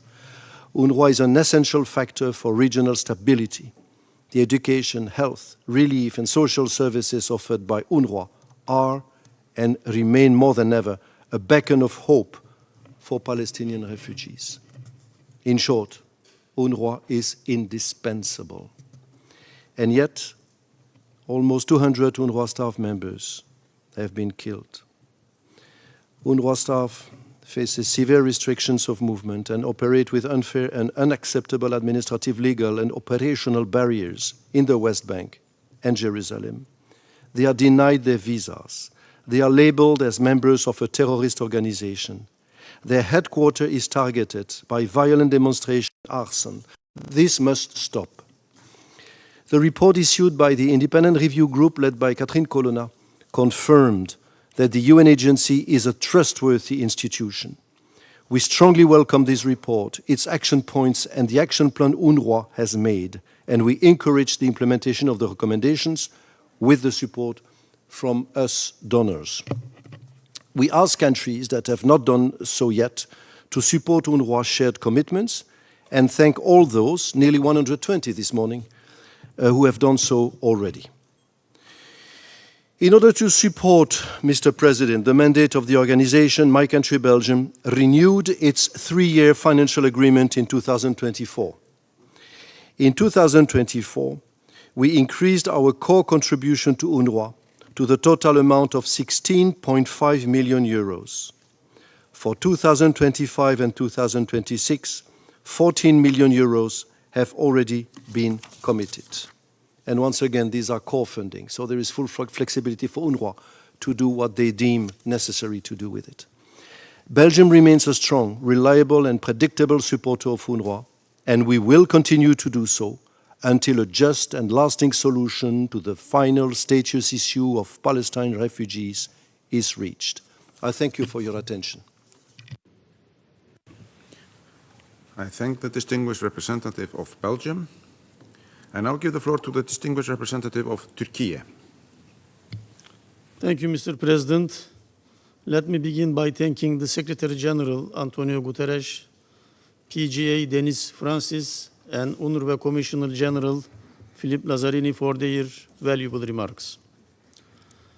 As the chair of the working group on the financing of UNRWA, we would like to extend our deepest appreciation to all delegations taking the floor today for their contributions to the organization in these trying times. At the outset, I also wish to pay tribute to the memory of those brave UNRWA staff who lost their lives in Gaza, making the ultimate sacrifice in their honorable mission. Attacks on UNRWA employees and premises are inexcusable. We condemn these attacks in the strongest terms. Mr. President, for 75 years, UNRWA has played a crucial role in delivering essential services and emergency aid to approximately 6 million Palestinian refugees in Gaza, West Bank, Jordan, Lebanon, and Syria. Amidst unprecedented humanitarian crisis and widespread death and destruction in Gaza, this assistance has become even more indispensable. In the 10th month of the conflict, over 39,000 Palestinians have lost their lives, with more than 85,000 injured. Almost 2 million Palestinians in Gaza are displaced. Hunger and disease loom large. UNRWA remains the lifeline for Palestinian refugees, saving lives and safeguarding their rights, dignity, and identity. It serves as a crucial stabilizing force in the region. Therefore, sufficient, sustained, and predictable funding for UNRWA is imperative. On our side, I am pleased to announce that last May, Turkey transferred its annual contribution of $10 million in cash donation to UNRWA for the year 2024. In light of recent physical and political attacks, increasing the agency's financial strain, we have decided to increase our contribution. Last year, we allocated an additional $1 million, and this year, we are in the process of providing an additional $2 million to UNRWA, $2 million. In addition to our regular contribution to the general budget, we are also dispatching in-kind assistance to the Palestinian refugees through the agency. We have been donating 26,000 tons of flour to UNRWA every year. We will increase this to 30,000 tons this year. Turkey's contributions constitute 1/3 of the total aid provided by all countries to Gaza, underscoring our steadfast commitment. Mr. President, UNRWA is a political, legal, and humanitarian and moral responsibility of the international community, especially those who support Israel in continuing their invasion until a just solution based on the two-state vision is realized.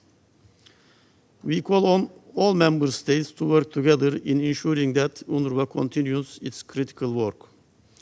Turkey will continue to support UNRWA's vital work, both politically and financially. I thank you again. I thank the distinguished representative of Turkey. I now give the floor to the distinguished representative of Kenya. Thank you, Mr. President. Excellencies, distinguished delegates. Kenya's delegation thanks the President of the General Assembly for for convening this crucial pledging conference. We also thank the Secretary-General for his opening remarks and the UNRWA Commissioner-General for his insightful but sobering briefing. Kenya remains gravely concerned by the unabated destruction that has resulted in an unbearable humanitarian situation in Gaza and the occupied Palestinian territories. The sheer number of civilian casualties, the agony and suffering inflicted, not sparing the vulnerable populations, including women, children, the elderly, and the sick, and the relentless wanton destruction of civilian infrastructure in Gaza are unacceptable. This deplorable situation demands immediate and concerted international action to alleviate further suffering and protect the rights and dignity of the Palestinian people. We express our deepest condolences to UNRWA, the UN, and other humanitarian organizations for the loss of their dedicated staff members who have tragically paid the ultimate price in the line of duty. Their sacrifice must not be in vain. It should motivate all the humanitarian workers and the international community to be more resolute in providing vital assistance to Palestinians in need, notwithstanding the extremely challenging conditions.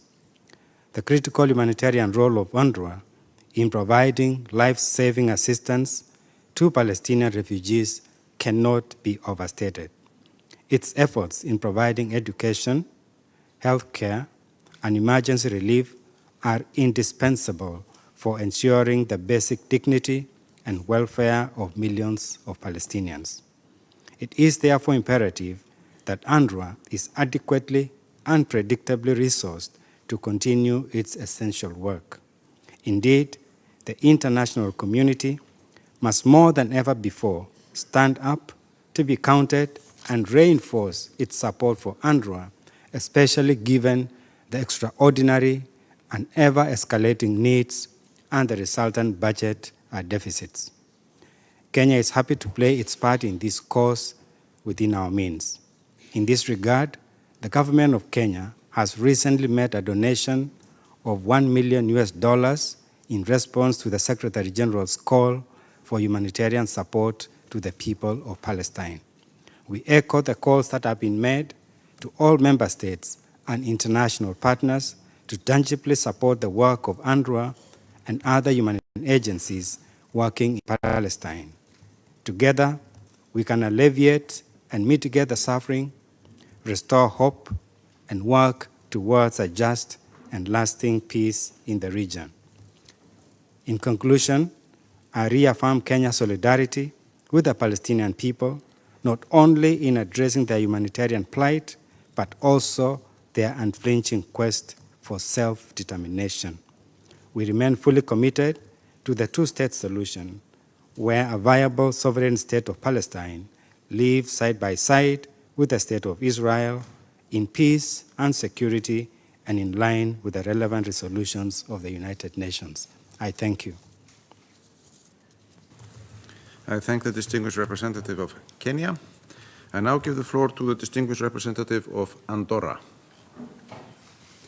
Monsieur le Président. President, Commissioner General, Your Excellencies, thank you for organizing this meeting. First of all, I would like to express our sincere recognition to UNRWA and to you, Commissioner General, for the tireless work that you all do every day to allow Palestine refugees to have access to essential services in the region, and more specifically, in particular, for the efforts being made to provide humanitarian aid and assistance to Gaza. As we approach the 75th anniversary of the organization's establishment in 1949, Andorra reaffirms its support to the irreplaceable role of the agency, which provides assistance to civilians in distress by providing them access to food, healthcare, and water, but also a glimmer of hope by providing education to children and young people who are the future of the region. Since October 2023, 197 members of UNRWA's staff have been killed, and 453 attacks against establishments, buildings have been registered. In addition, 2/3 of the agency's schools in Gaza have been affected, the latest only 3 days ago. Humanitarian personnel, shelters, hospitals and schools should never be targeted. Ending these attacks is an obligation under international humanitarian law, and it is also a moral imperative. We'd like to express our solidarity with the victims and their families. UNRWA calls on the international community and all parties involved in the conflict to put an end to the suffering of the civilian population, in particular the most vulnerable. We call for a ceasefire and for the liberation of hostages, and once again for respect for human rights. Mr. President. The urgent need to continue its financial support to UNRWA and has contributed in 2023 and 2024 until now to the agency 60,000 euros. This is a modest amount, but very sincere. We join also the declaration initiated by Jordan, Kuwait, and Slovenia that was launched today. We also praise the report of the independent review group led by the former French Foreign Minister, Catherine Colonna, and welcome UNRWA's implementation of its recommendations.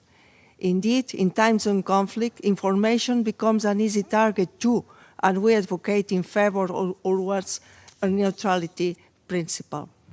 To conclude, UNRWA reaffirms its unwavering support to UNRWA and its personnel and the crucial work to mitigate the suffering of people in need in Palestine and elsewhere in the region. Thank you very much. I should like to thank the distinguished representative of Andorra. I now give the floor to the distinguished representative of Indonesia. Thank you, Mr. President. Let me begin by expressing our deep condolences to the families of over 190 UNRWA staff killed in Gaza. I thank the Commissioner General for his briefing today. As a lifeline for millions of Palestinian refugees, we must protect and reinforce UNRWA. But today, UNRWA is on life support. UNRWA is also fighting attempts to decapitate its role, making it helpless to effectively help the Palestinian refugees. In this regard, I wish to convey two messages. First, Indonesia, if we truly stand for humanity, we must stand with UNRWA. For the Indonesian people, the wounds of the Palestinian people are our wounds. For this reason, in 2023, Indonesia has tripled our annual voluntary contribution. We have also front-loaded our 2024 contribution while others suspended theirs. Today, I am announcing a doubling of our annual voluntary contribution beginning 2024. This will make our annual contribution to 1.2 million, a 600% increase from January 2023. In addition, Indonesia will also provide a grant of $2 million to the UNRWA Flash Appeal. Mr. President, Indonesia's support to Palestine is a collective solidarity. From November 2023 to April 2024, the government and the people of Indonesia have sent 3,594 tons of assistance worth over $11 million. Since November 2023, the Indonesian Zakat Fund, Basnas, has distributed around $3.3 million to Palestine. Going forward, we will continue to develop innovative sources and diversify funding stream to help UNRWA, including through partnership with the Indonesian Zakat Fund. Second, supporting UNRWA is not an act of solidarity. It is a fundamental investment to humanity and in regional peace and stability. Therefore, we must advocate for UNRWA's mandate, reinforce its role, and reject any efforts to legitimize the agency. Last month, I painfully remarked it at the Council that the children who died in Gaza may be the fortunate ones, and those who survive are surviving in a hellish condition.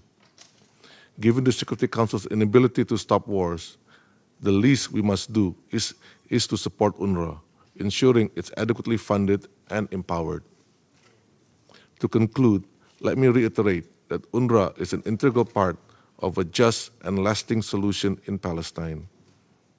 Until there is a solution for the Palestinian refugees, UNRWA must have our unwavering support. Thank you, Mr. President. I should like to thank the distinguished representative of Indonesia. I now give the floor to the distinguished representative of Italy. I thank the Secretary-General, the President of the General Assembly, and the Commissioner General of UNRWA, Lazzarini, for their remarks. The significance of this meeting today cannot be stressed enough. It is of vital importance that assistance and relief are immediately delivered and made available without any impediment to civilians that are bearing the brunt of a conflict in which they have no part. There is not a single person in Gaza that has not been impacted by the destructive violence that ensued the terrorist attacks carried out by Hamas on October the 7th, causing immense suffering and civilian victims, particularly among innocent Palestinian women and children. At the same time, we have all along categorically condemned Hamas attacks and hostage-taking. We call for the immediate release of all hostages, for the respect of international humanitarian law by all parties, and for unimpeded and continuous access to aid delivery throughout the Gaza Strip, in line with the Security Council Resolution 2735. Mr. President, impeding and delaying aid will only lead to more suffering, and as we have seen countless times before, suffering leads to anger, anger leads to hate, and hate leads to further extremism. We need to prevent this cycle of violence, as it would further hamper the prospect of a durable peace that can only be achieved through a political agreement based on a two-state solution. UNRWA and other UN agencies need to be allowed to deliver on their mandate in total safety for their staff. Their role is crucial, their work is essential.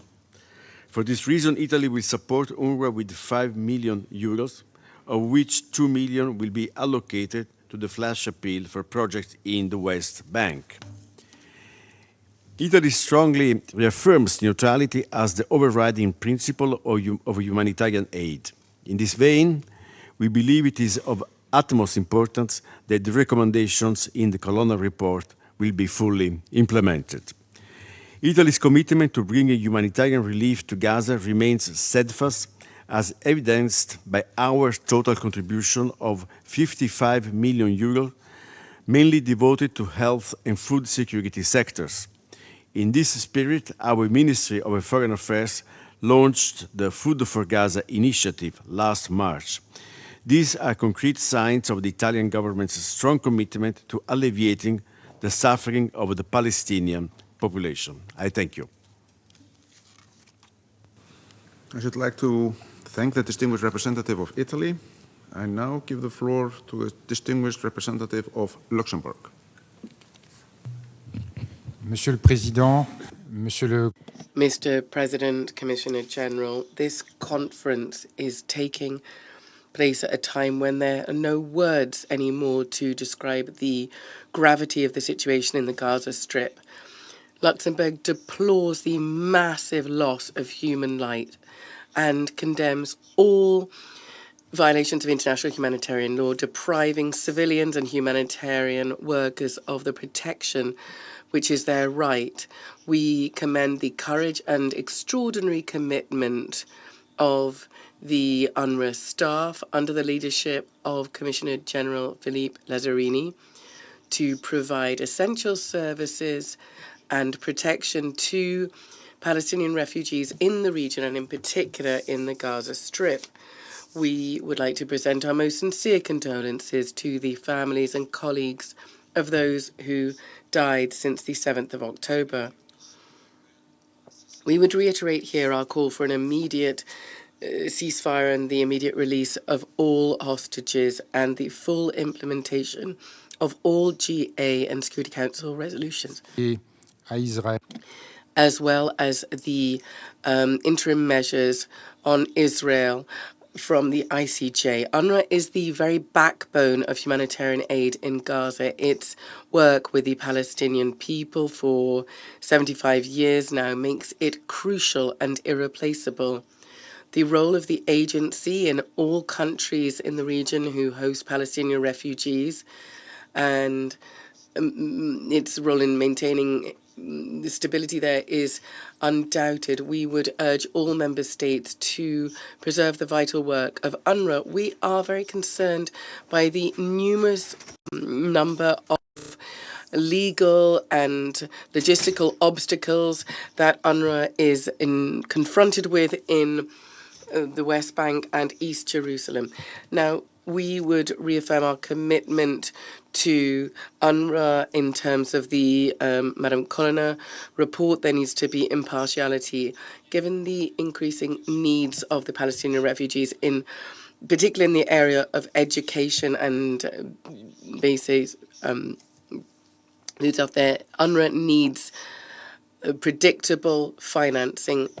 I am delighted to say that Luxembourg has decided to provide €1 million extra, and that is flexible financing for UNRWA. And that is in addition to the €2.1 million. So soon, our support will be €5.2 million for 2024 by the end of the year. Luxembourg intends to renew its strategic partnership with UNRWA for the next 3 years. We also support the digitalization project of the archives that will help to preserve the identity and background of Palestinian refugees. Luxembourg is committed to remaining a reliable partner for UNRWA financially and also politically speaking. Along with more than 100 countries, we joined with the Declaration of Commitment initiated by Kuwait, Jordan, and Slovenia. We will continue to support UNRWA and Palestinian refugees until a just political solution be found to the Israeli-Palestinian conflict as part of a two-state solution. Thank you very much. I thank the distinguished representative of Luxembourg, and I now give the floor to the distinguished representative of Australia. Mr. President, UNRWA does life-saving work. This is why successive Australian governments have funded it since 1951. UNRWA is the only organisation with the capacity to deliver aid on the scale needed to address the catastrophic humanitarian situation in Gaza. Around 90% of Gazans are displaced. Almost the entire population of 2.3 million is facing acute food insecurity. UNRWA's ability to operate is crucial in the current crisis. In delivering on its mandate, UNRWA must ensure its integrity and neutrality are beyond reproach.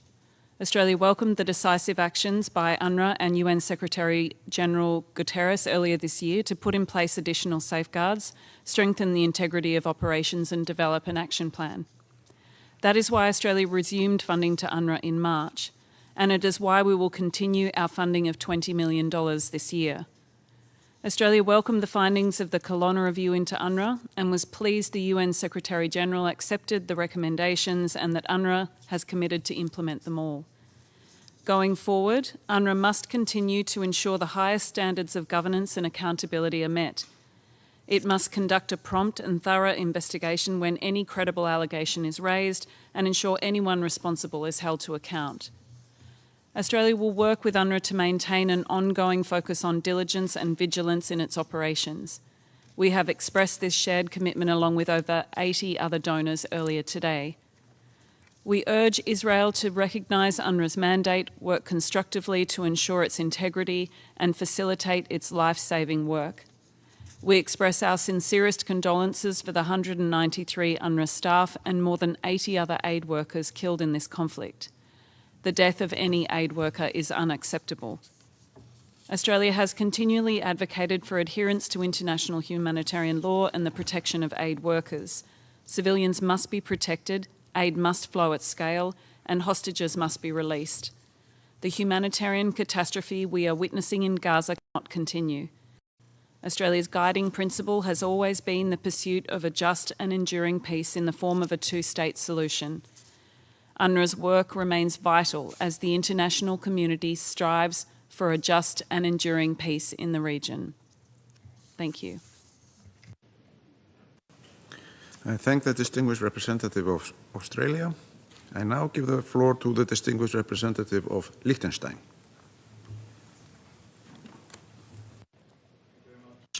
Thank you, Chair. We join many friends and partners today in acknowledging UNRWA's indispensable assistance to Palestinian refugees across the Middle East region, and especially the lifeline it provides to civilians in Gaza today.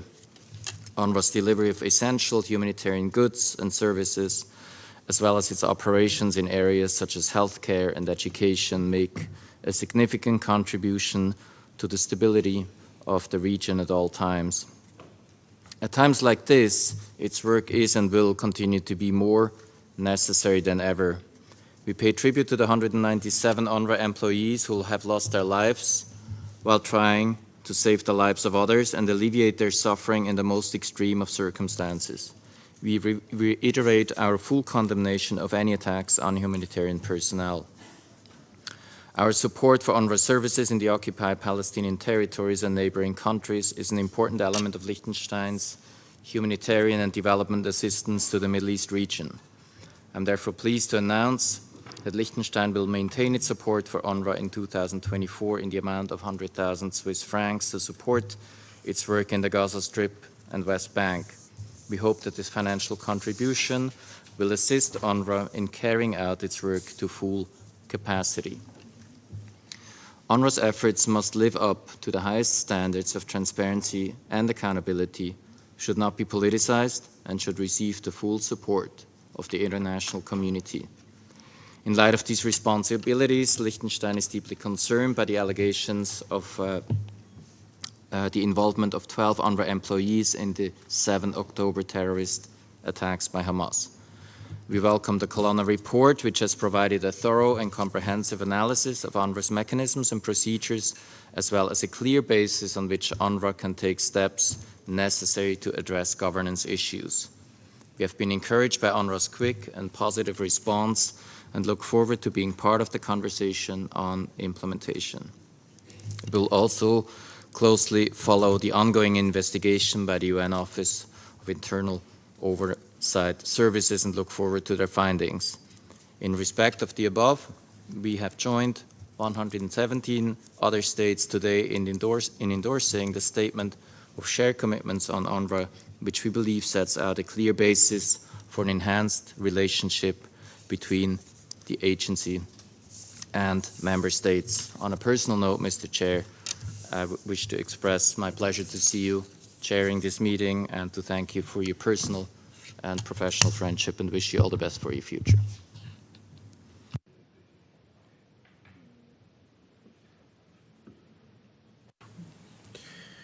I should like to thank the distinguished representative of Liechtenstein also for his comments directed to myself. I now give the floor to the distinguished representative of Germany. Thank you, Chair, and also Excellencies, colleagues, Commissioner General. Let me first start by expressing Germany's appreciations for the work carried out by UNRWA and its staff, and express, like other speakers before me, my deepest condolences and respect and appreciation for those and their families who lost their lives in this service. Germany has been a steadfast supporter of UNRWA's important work for Palestinian refugees in all country contexts: Lebanon, Syria, the occupied Palestinian territories, Jordan. Underlining our support, in March, the German Ministry for Economic Development and Cooperation and the German Federal Foreign Office announced new funding of 45 million euros for UNRWA in Lebanon, Jordan, Syria, and the West Bank. Additionally, that is 2 weeks ago, Foreign Minister Baerbock announced 10 million euros in new funding for UNRWA during her recent visit to the occupied Palestinian territories. In addition, she announced 14 million euros for WFP and NGOs for their life-saving work in Gaza. In Beirut, Foreign Minister Baerbock announced 18 million euros in humanitarian assistance for IDPs, Syrian refugees, and their Lebanese host communities. This adds to Germany's significant humanitarian diplomatic efforts and humanitarian assistance to help alleviate the tremendous suffering in Gaza. Our humanitarian aid now stands at 313 million euros since 2023, and we are committed to continue our efforts.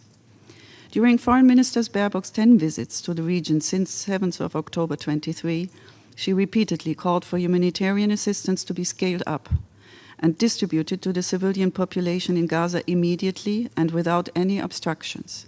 We reiterate the urgency of full, rapid, safe, and unhindered access to humanitarian assistance at scale for Palestinians in need, and of allowing and facilitating humanitarian workers and international organizations to operate effectively inside Gaza. A sustainable deconfliction system is of crucial importance. UNRWA and other UN organizations must be enabled to completely fulfill their mandates. UNRWA plays a vital role in meeting the basic needs of the people in Gaza. UNRWA remains an important partner for other international organizations that rely on UNRWA's operative structures.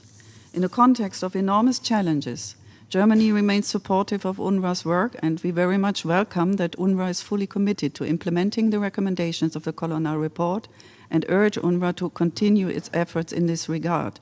These reforms and their thorough implementation at all ranks and in all fields of operation are necessary to provide a stable, sustainable basis for UNRWA's role and execution of the mandate and the future. Neutrality is key in all fields of operations, and we expect further improvements. This is why we take also the new allegations concerning the neutrality of UNRWA staff brought forward by Israel this week very seriously, and we trust and we expect, of course, that UNRWA takes all necessary measures for a thorough investigation to make sure that there is no place for extremism, hatred, terrorism in the organization. We are looking forward to seeing continued progress in the implementation of the high-level action plan and to continuing the constructive dialogue we are having with UNRWA's leadership. Continued dialogue will be very important, as there are many challenges ahead. We especially call on non-traditional donors to provide financial support.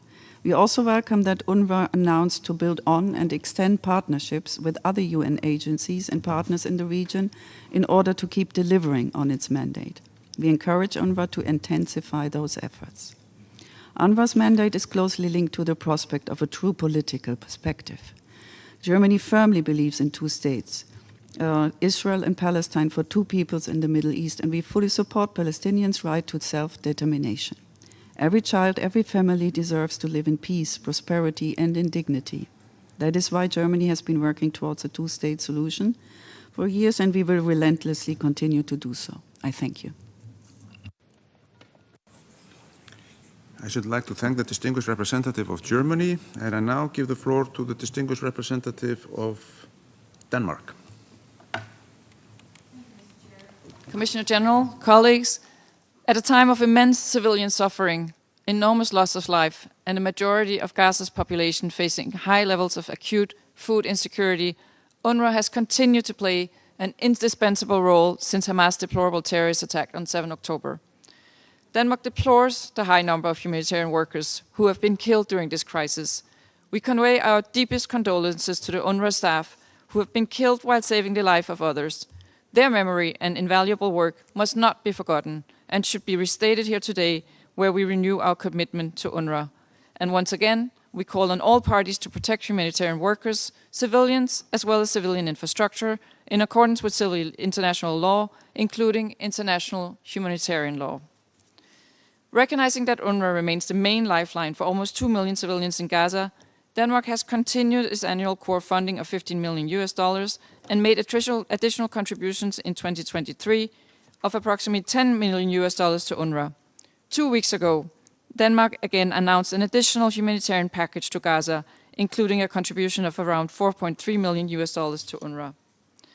In addition to being the backbone of the humanitarian response in Gaza, UNRWA plays a crucial and stabilizing role in the West Bank and the wider region. The current financial situation of UNRWA is critical and unsustainable. There is a need for more predictable and flexible funding to ensure a robust and efficient UNRWA. We hope this pledging conference today will be a step towards that aim. It is equally important that all restrictions on UNRWA's ability to perform its critical functions in line with its mandate are lifted.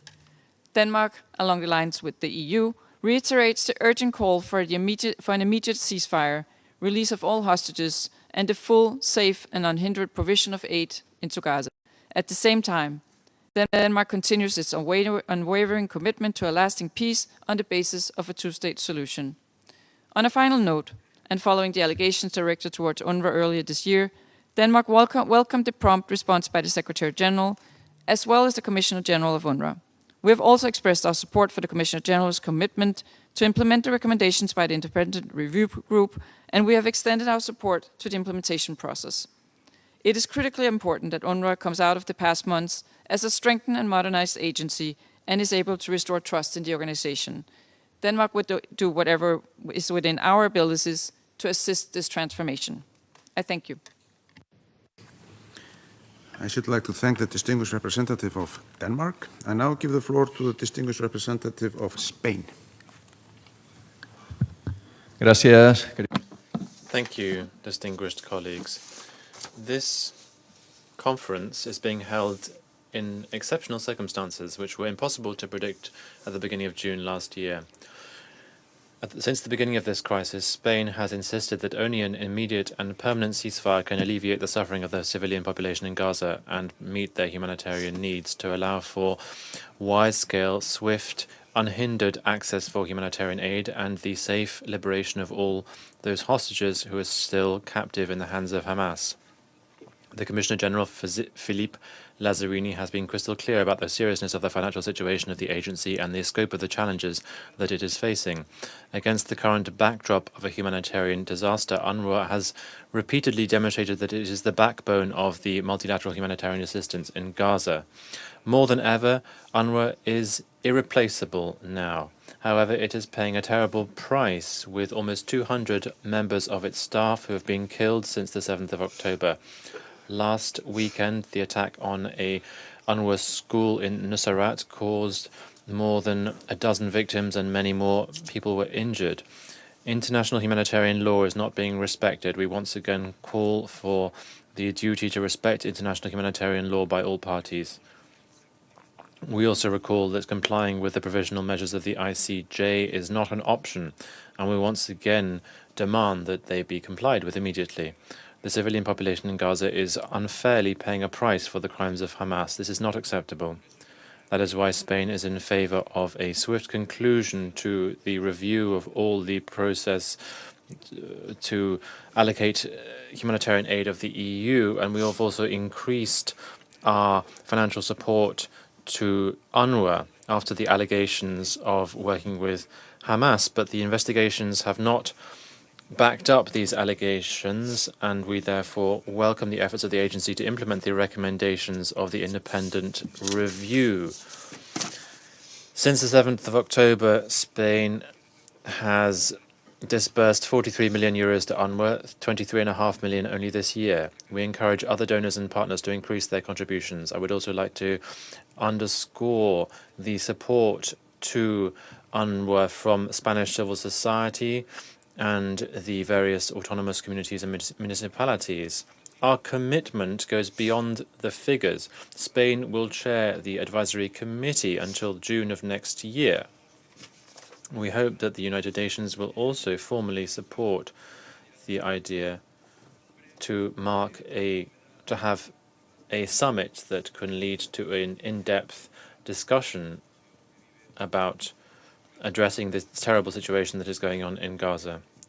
We also hope that in the next ministerial meeting of the UN that will lead to momentum towards a two-state solution. Thank you. I thank the distinguished representative of Spain.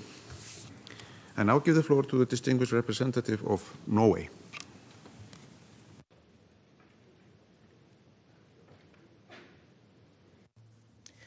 Thank you, President, and thank you for convening us. Over the last year, UNRWA personnel and facilities have been under constant attack. The repeated violations of international law are unacceptable. Almost 200 UNRWA staff have been killed in Gaza since October last year. Our thoughts are with their colleagues and their affected families. We reiterate our call for an immediate ceasefire, and we reiterate other core messages. The hostages must be released. The parties to the conflict have an obligation to ensure safe, rapid, and unhindered humanitarian access. Civilians must be protected. The fighting must end now. We strongly reject unilateral actions by any party, including Israel, aimed at undermining the work of the United Nations. If UNRWA is prevented from implementing its mandate, it will have ramifications way beyond the Middle East and could potentially threaten the UN's work wherever it operates. We commend UNRWA's ability to provide basic services and humanitarian assistance under extreme circumstances. Ensuring that UNRWA can continue to deliver on its mandate is our shared responsibility. We must prioritize predictable and sufficient financial support to UNRWA, thus enabling the agency to focus on its critical work. That is why we today are pleased to announce an additional contribution.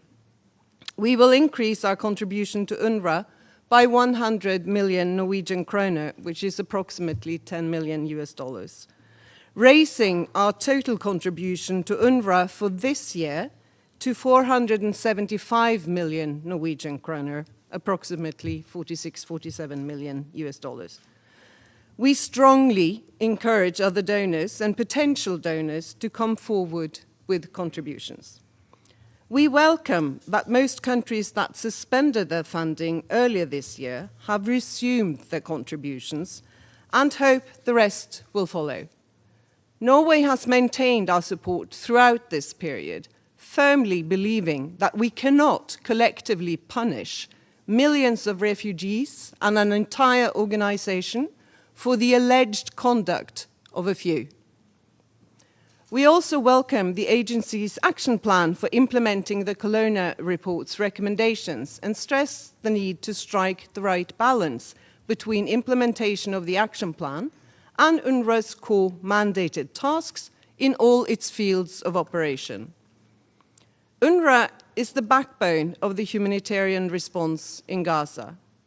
But UNRWA is so much more than a humanitarian agency.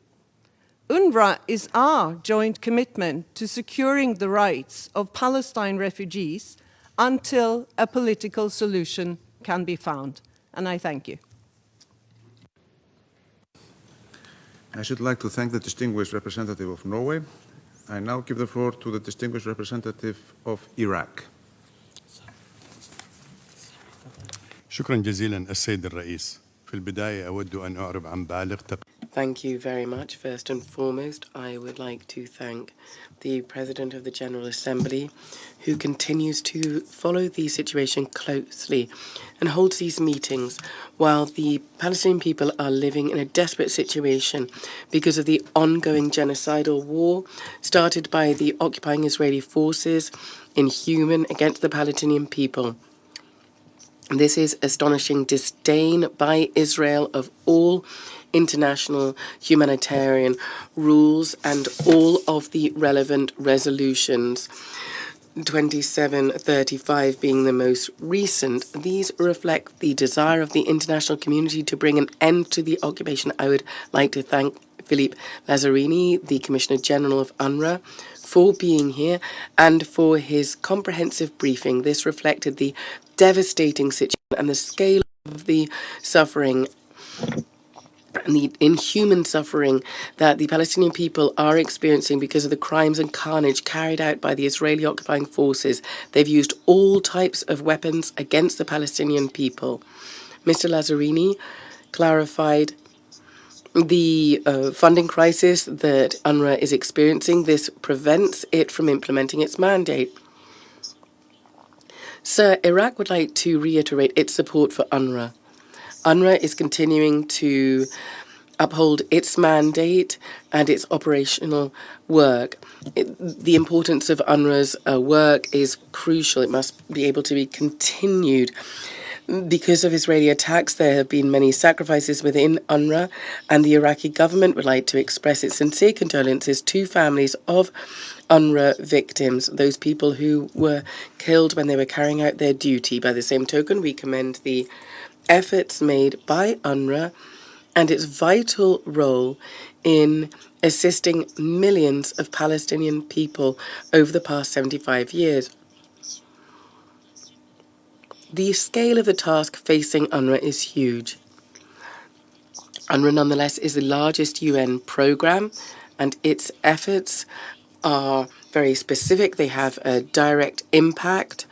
They pursue various different aims, including the SDGs. UNRWA is not just a humanitarian agency. Rather, it is a form of salvation, so to speak, for the Palestinian people. It is the only organization, we believe, that has the ability and experience for many years now to shoulder humanitarian tasks and also development tasks on a large scale. So we are concerned by the unjust allegations in the media that wish to tarnish UNRWA's reputation. These allegations, which have not been backed up by evidence, are talking about just a few UNRWA staff members, and UNRWA has thousands of staff.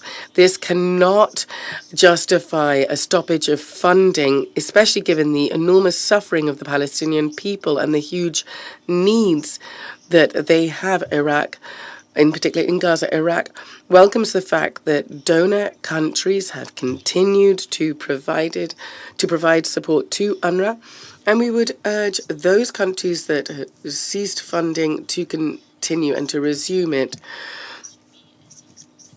UNRWA has not fully been able to help the people it needs to, so we reject this tactic of trying to restrict UNRWA's work.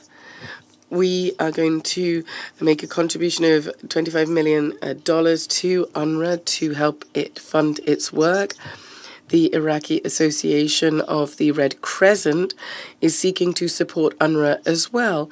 We are also providing direct aid through the Iraqi Red Crescent. In conclusion, sir, we would reiterate Iraq's support for UNRWA, its efforts and its unfailing committed work. We commend the most recent visit of the Commissioner General, Mr. Lazzarini, to Iraq. We believe that UNRWA will remain the backbone of aid provided to Palestinian people and to supplying assistance to them. We reiterate our unchanged position as regards the rights of the Palestinian people and their legitimate aspirations to have an independent state with East Jerusalem as capital. Thank you. I thank the distinguished representative of Iraq. I now give the floor to the distinguished representative of Oman.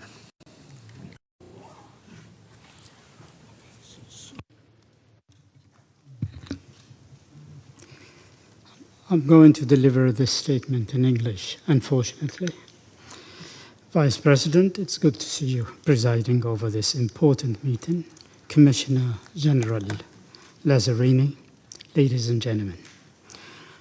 We are here because of a default in the international system, which have promised in 1945 to save succeeding generations from the scourge of war. Let's not forget the fact that we're here today after 75 years because of the repeated and systematic violations of international law. It is as simple as this. My country, Oman, is a strong supporter of UNRWA. And I would like to reiterate Oman's commitment to continue supporting UNRWA and its noble mission. We agree with the Secretary-General of the United Nations this morning when saying that we're here to protect UNRWA and UNRWA staff. We also share the view of the President of the General Assembly that not only UNRWA existence is at stake, but the sanctity of human life. It is not only about funding, it is about saving lives, precious lives. We call on member states to continue believing and supporting UNRWA. It is much needed now, more than ever, and it is very much indispensable. We categorically condemn, in the strongest terms, the attack and the killing of UNRWA staff. Our condolences, Mr. Lazzarini, for the 197 UNRWA staff who have been killed in the service of humanity, unreplaceable lives. And we call for the full and dignified recognition of those.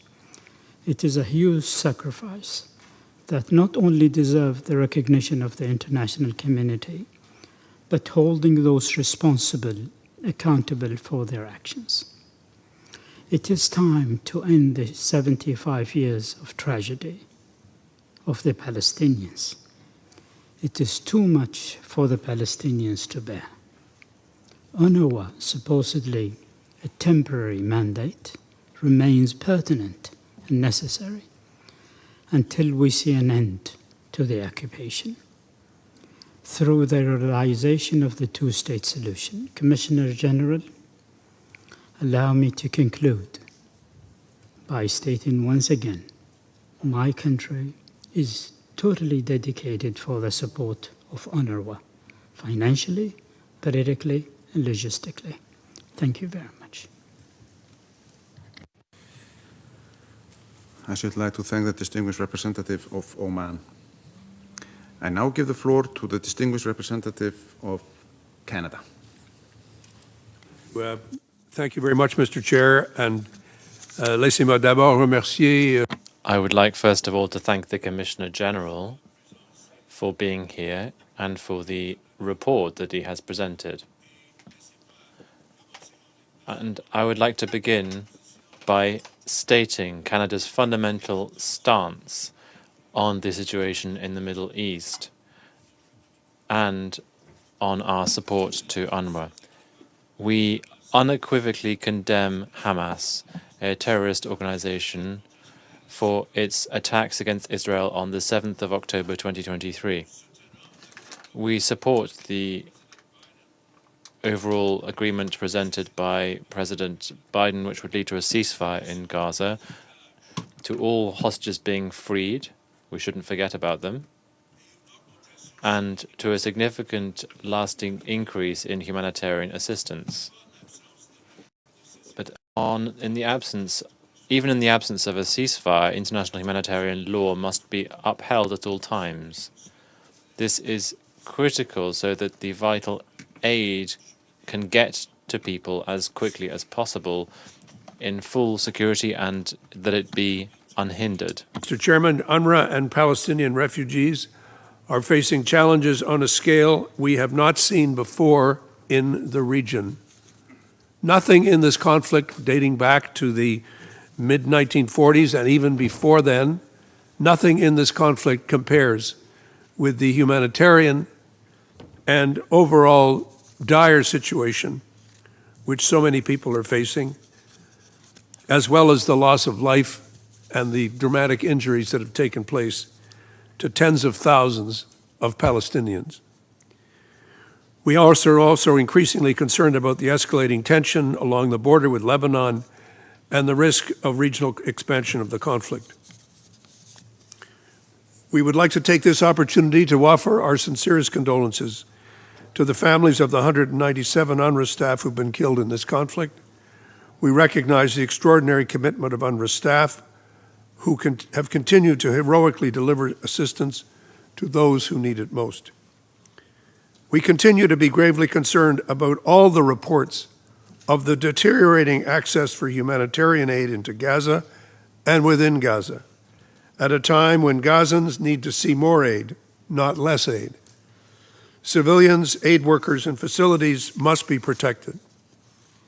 Beyond Gaza, we condemn the violent attacks by extremist settlers in the West Bank, as well as attacks on UNRWA premises and the threats to their operating environment, most recently in East Jerusalem. In the face of these dangers, we want to emphasize, and I share these words with many who have spoken before, UNRWA continues to be a lifeline for Palestinian refugees in Gaza and the West Bank, while at the same time working diligently to resolve challenges to their operating environment. Monsieur le Président, nous saluons la...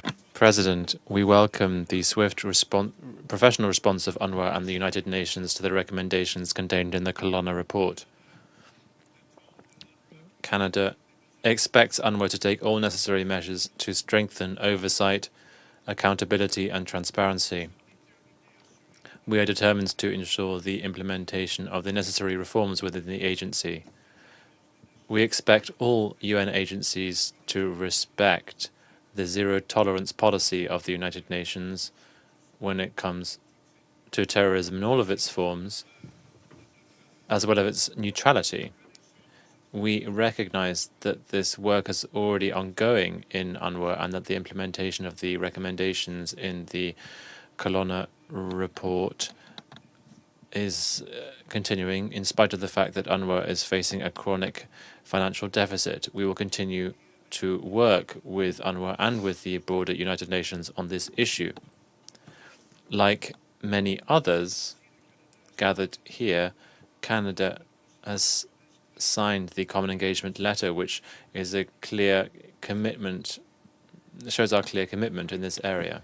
By the government of Israel with respect to the political activities of some involved in the past in the organization, we take these allegations seriously.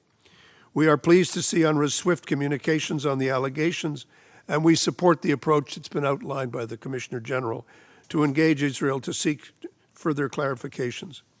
We will continue to actively engage with UNRWA, the UN, and all donors on this matter, as well as look forward to further clarification from the government of Israel in this regard. But having said that, Mr. Chairman, I want to be very clear. We renewed our longstanding support to UNRWA, the core program, in 2023 with an announcement of $100 million over 4 years. We have also provided $21 million of additional humanitarian support throughout the current conflict, with another $25 million announced last month for the 2024 appeal for Gaza and the West Bank, bringing the total amount to $46 million. To those who say it's now the time to stop funding UNRWA, we can only respond by saying it is the clear conclusion of everyone who has studied and thought through this subject that no one can do the work that UNRWA is currently doing. No one else can substitute for UNRWA, and no one else can make up for what would be a humanitarian catastrophe if UNRWA were to cease doing the work that it is doing. The agency's work, together with the support that host governments provide, is essential for the well-being of millions, for regional stability, but also for the opportunities that adequate health care and education provide for millions of young people who are receiving those services, as well as millions of others. The truth is that UNRWA will remain essential until there is a clear pathway towards a future that meets the aspirations of Palestinians, Israelis, and countries in the region. That is precisely the future to which Canada is committed and which to which we believe all of us, all countries, should remain committed. Thank you, Mr. Chair. I should like to thank the distinguished representative of Canada. I now give the floor to the distinguished representative of Latvia. President, first I would like to thank the Secretary-General for mobilizing international support to UNRWA and commend the Commissioner-General Lazzarini for his leadership in providing non-stop essential aid to Palestinian refugees. UNRWA serves as a lifeline for millions of Palestinians. UNRWA staff pay with their own lives to provide essential assistance amid ongoing military actions. Yet despite its critical role, the agency faces underfunding, hindering its ability to deliver. Let me underline that Latvia has been a consistent supporter and donor to UNRWA activities. On top of our long-term financial commitment at the national level, as a member of the European Union, Latvia is also proud to be part of the biggest contributing party to UNRWA. Moreover, at times when UNRWA faces funding shortfalls, Latvia has provided additional financial resources and will continue to do so. There is no alternative for UNRWA, as it provides critical services and ensures the backbone of education, healthcare, and social services to all Palestinians. That is why Latvia joined UNRWA shared commitments and thanks Jordan, Kuwait, and Slovenia for this initiative.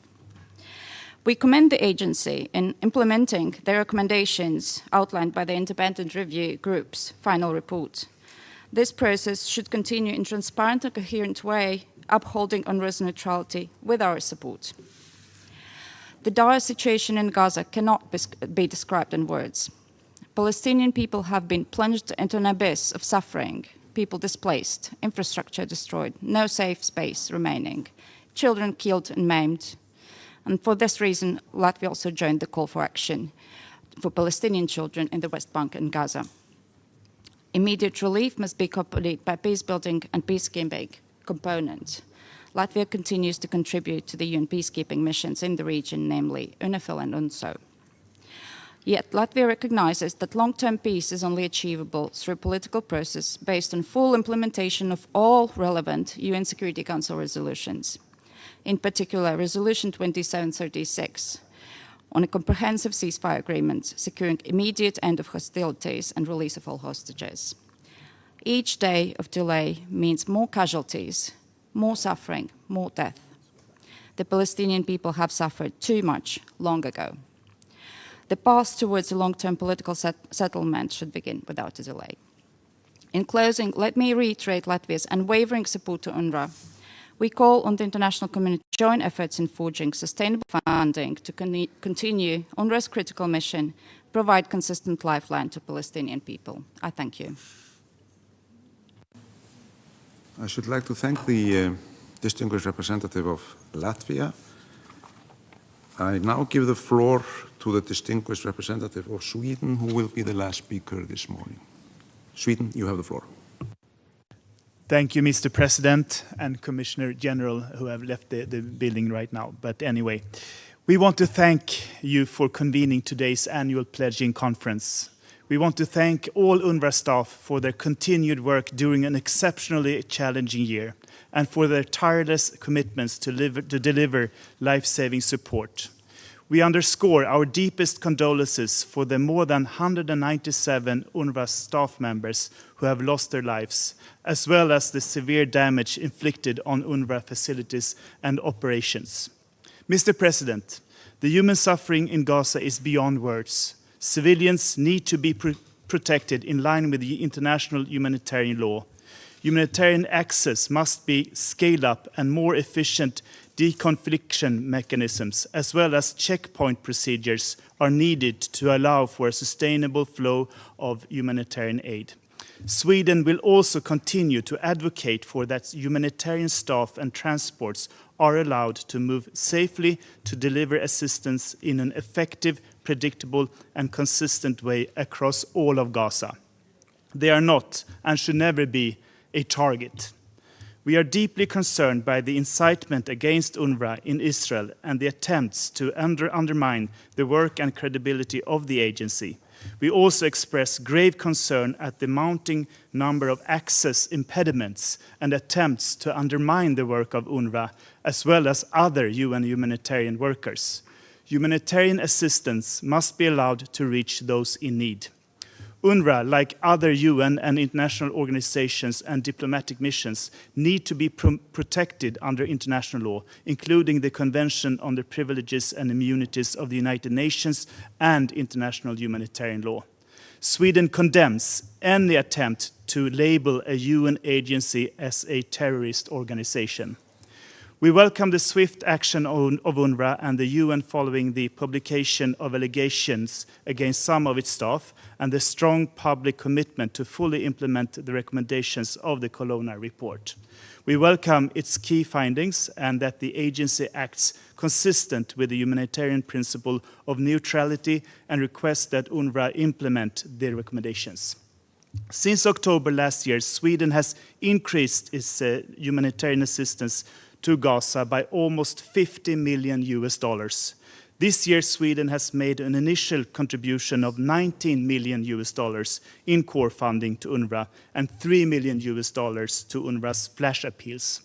Today, we can also announce that a decision has been made to proceed with a second disbursement of core funding to UNRWA of $9 million, following the agency's progress to further strengthen internal control and oversight mechanisms. Our core support to UNRWA comes in addition to Swedish core funding to all key humanitarian actors on the ground. Looking ahead, we must not lose sight of the need to address UNRWA's chronic financial difficulties more robustly and to proceed with necessary reforms. To ensure that UNRWA can continue its critical work to assist Palestinian refugees, UNRWA needs a sustainable and realistic budget where expenditure matches budget. We welcome UNRWA's efforts to seek solutions to the recurring financial crisis, including through broadening the donor base, and strongly encourage the agency to enhance these efforts. We are ready to support you in this work. Thank you very much, Mr. President. I thank the distinguished representative of Sweden. Excellencies, distinguished delegates, we have heard the last speaker on the list for this morning. I do thank the interpreters for their flexibility. We will listen to the remaining delegations on the list of speakers this afternoon in this conference room at 3 p.m. The meeting is adjourned.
Of silent states.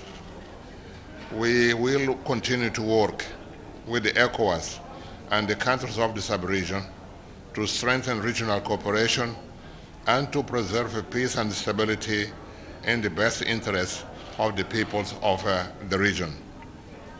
Despite these challenges, there is positive news coming from West Africa and the Sahel. I can cite as an example the peaceful and orderly conduct of elections in Senegal, in Liberia, and more recently in Mauritania, which demonstrate the commitment of the people to democracy, good governance, and the rule of law. I call on all stakeholders to redouble their efforts to promote greater participations by young people, women, and people with disabilities in upcoming electoral process, particularly in Ghana in December. In my capacity of chair of the Cameroon-Nigeria Mixed Commission, I commended the decision made by Cameroon and Nigeria to conclude the demarcation of their border by the end of 2025 within the framework adopted on the Cameroon-Nigeria Mixed Commission.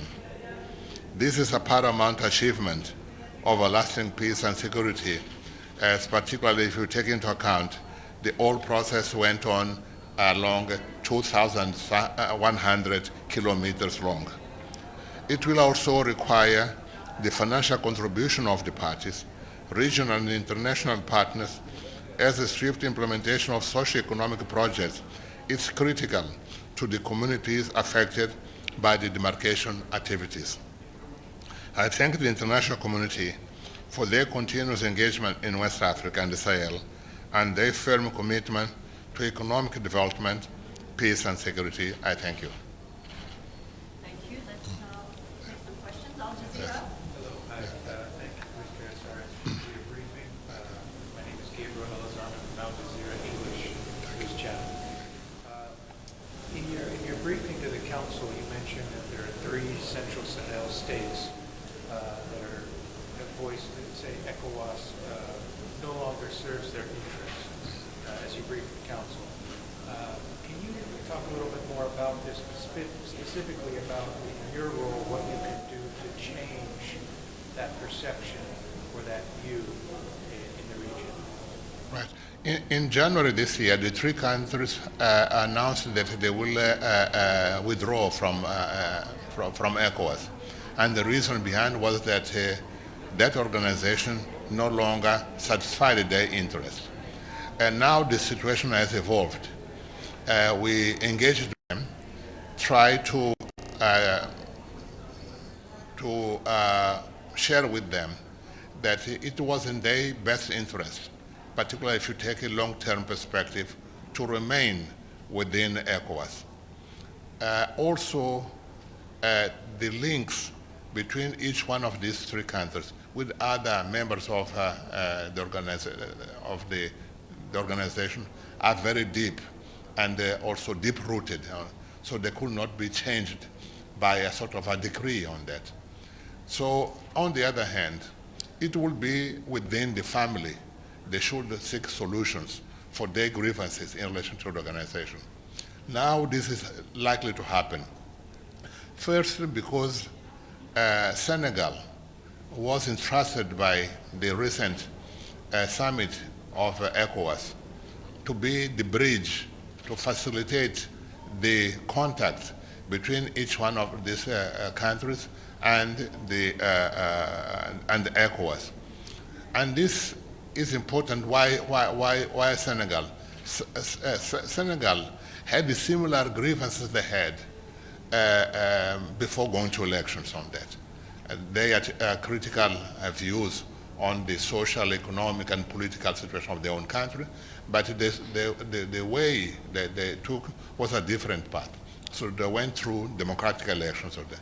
But their perceptions are the same as of the other 3 countries. And therefore, there is a like-minded, they form a sort of like-minded group because of that. And secondly, after his swearing in, the president of Senegal visited these 3 countries immediately. And actually, in the case, even during the inauguration, he invited to his inauguration the representatives of these countries. So the relations between Senegal and each one of these countries are very important. Now, Senegal is the country also which places regional integrations at the heart of its foreign policy, in such a way that they even rebranded the foreign ministry to become the Ministry of African Integration and Foreign Affairs.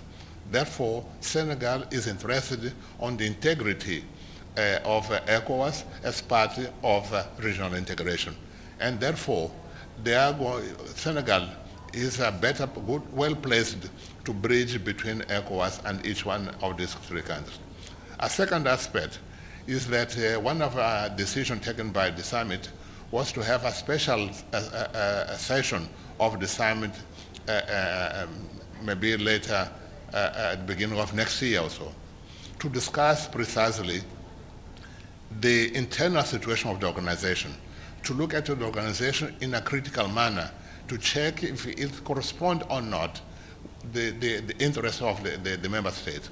And therefore, Mali, Burkina Faso, and Niger, they have a golden opportunity to be inside and participate in the shaping of the new organization. So we think that all this taken together, it's very much likely that they will remain within the organization, but they will continue with the confederation of silent states. Thank you. Hi, thank you for the briefing. My name is Jade Lozada with the ADP, and I'm wondering if you can tell us about the scope of drug trafficking in the Sahel and how successful authorities have been in seizing drugs. Well, drug trafficking, all illegal trafficking in the Sahel is rampant. It's drugs, it's weapons, it's human beings, it's mineral resources, and even fuel, which is very much traffic. So this illegal economy is rampant on that. But the states are weak to control it because most of their efforts are directed to fight terrorism. And therefore, there is no more space left to that. So we can say and admit that the efforts to control this drug trafficking maybe are less than they should be.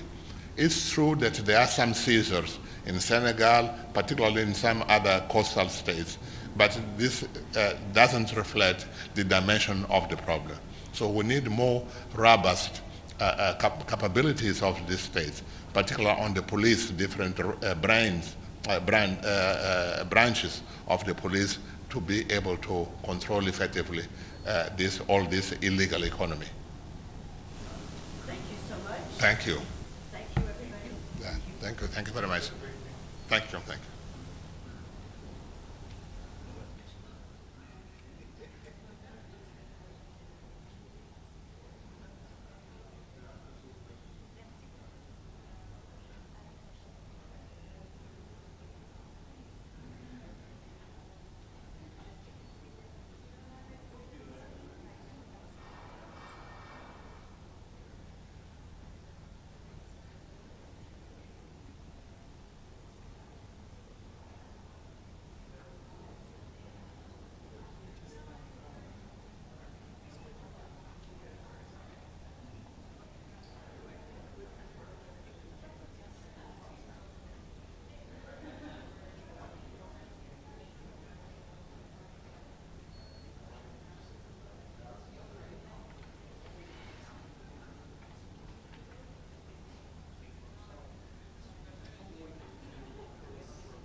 I declare open the 2024 meeting of the Ad Hoc Committee of the General Assembly for the announcement of voluntary contributions to the United Nations Relief and Works Agency for Palestine refugees in the Near East.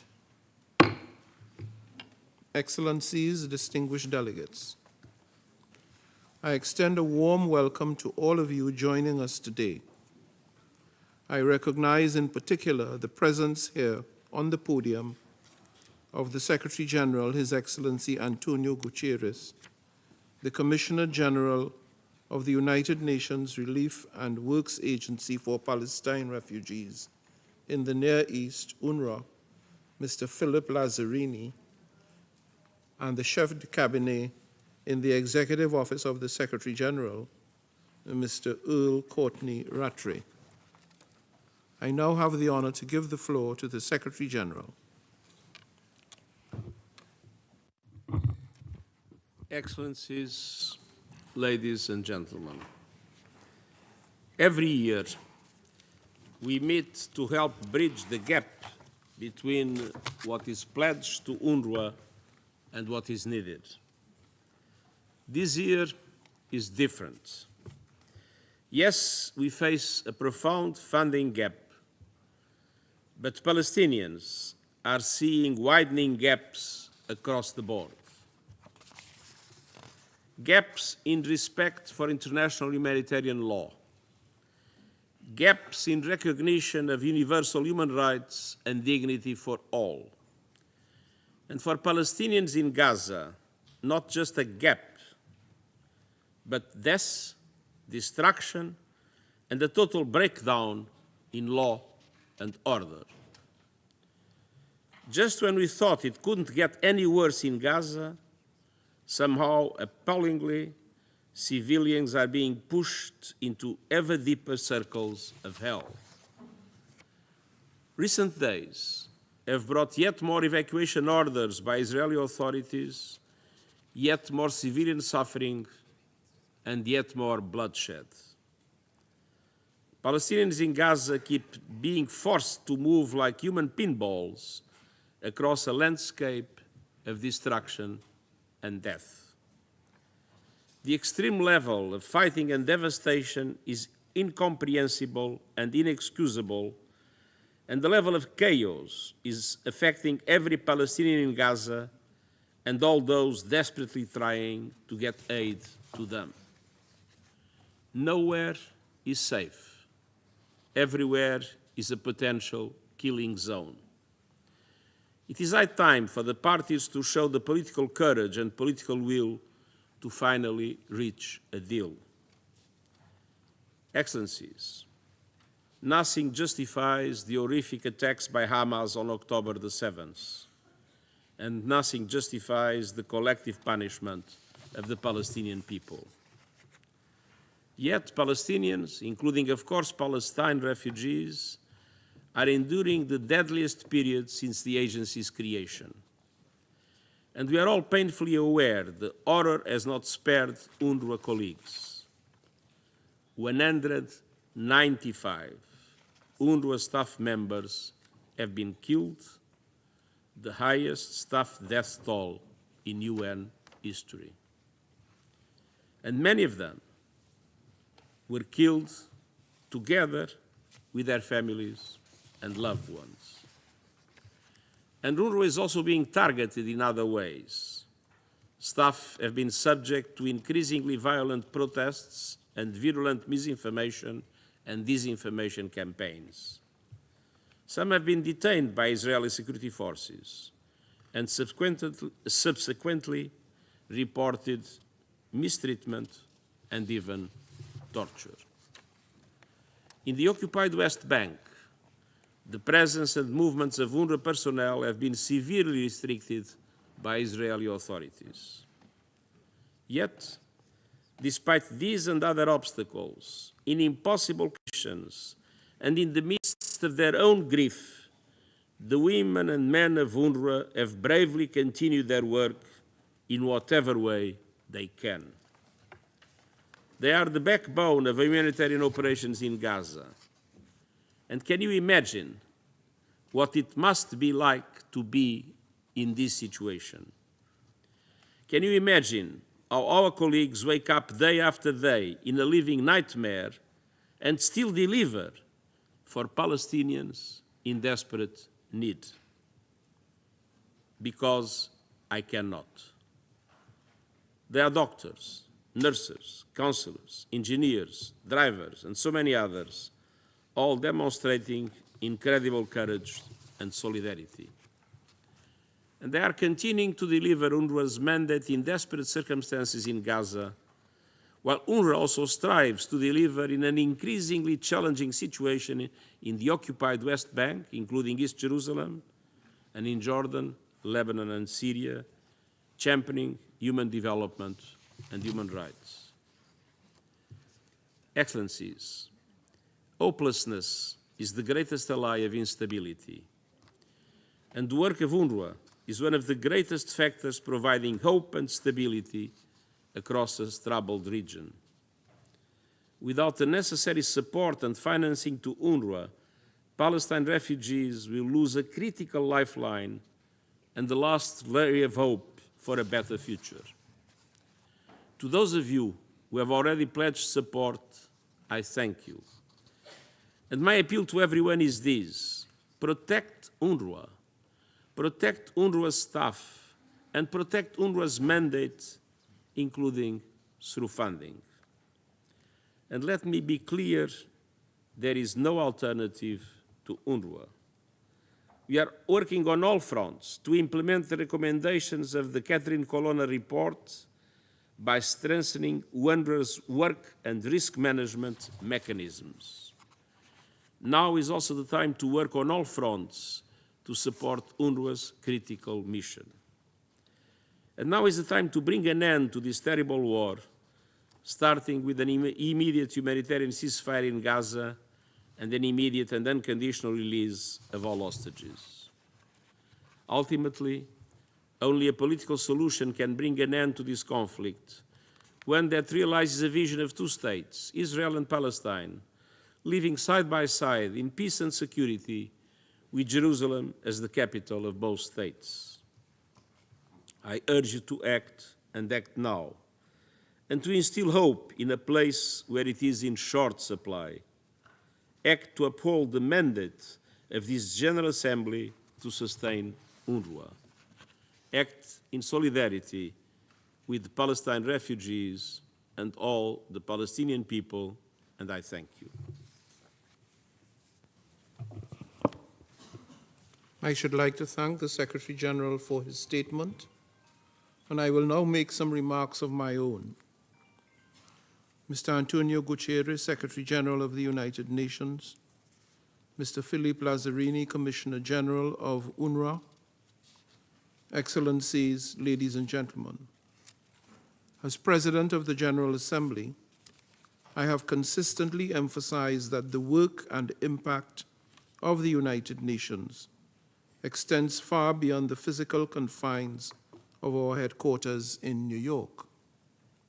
Our field offices save innumerable lives and work diligently to improve the quality of life for millions, giving them hope. Our United Nations system organizations provide shelter to displaced refugees, sustenance to the hungry, and education to children who would otherwise lack access to learning opportunities.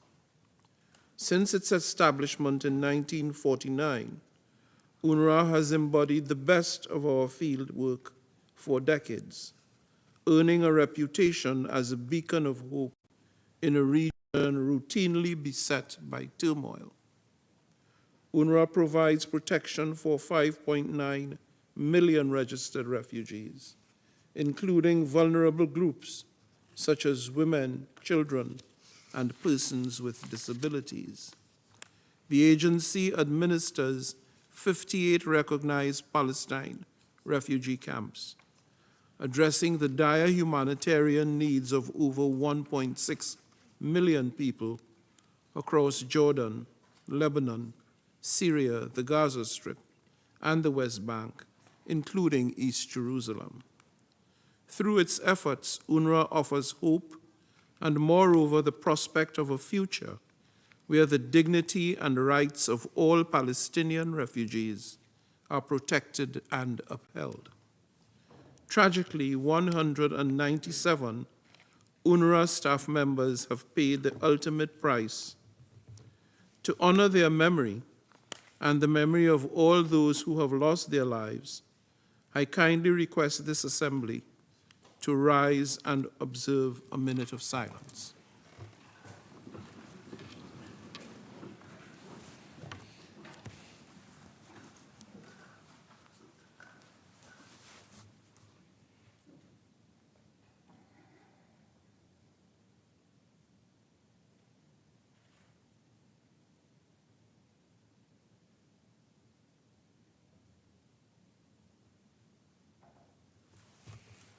Thank you.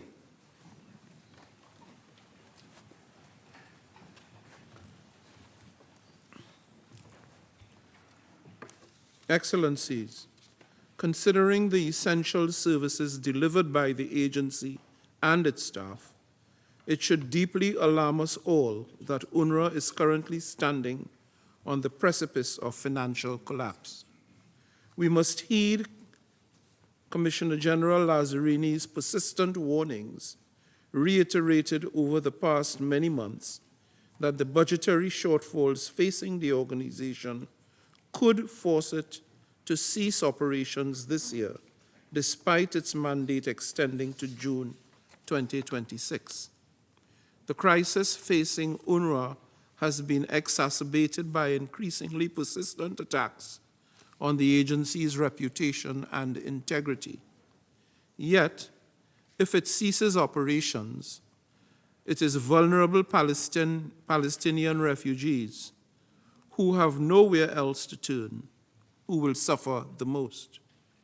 Consider that UNRWA's emergency appeals are critically underfunded, currently at only 18 to 19%. This funding will only cover food supplies for Gazans until the end of September. Throughout this season, we have convened multiple times to address the acute situation affecting UNRWA. In March, the General Assembly held an informal plenary to receive a briefing from Commissioner General Lazzarini on the agency's operations. A number of permanent representatives actively participated in the morning GAIAP dialogues, which I convened to shine a spotlight on this disturbing situation. These efforts have aimed at building political support for UNRWA.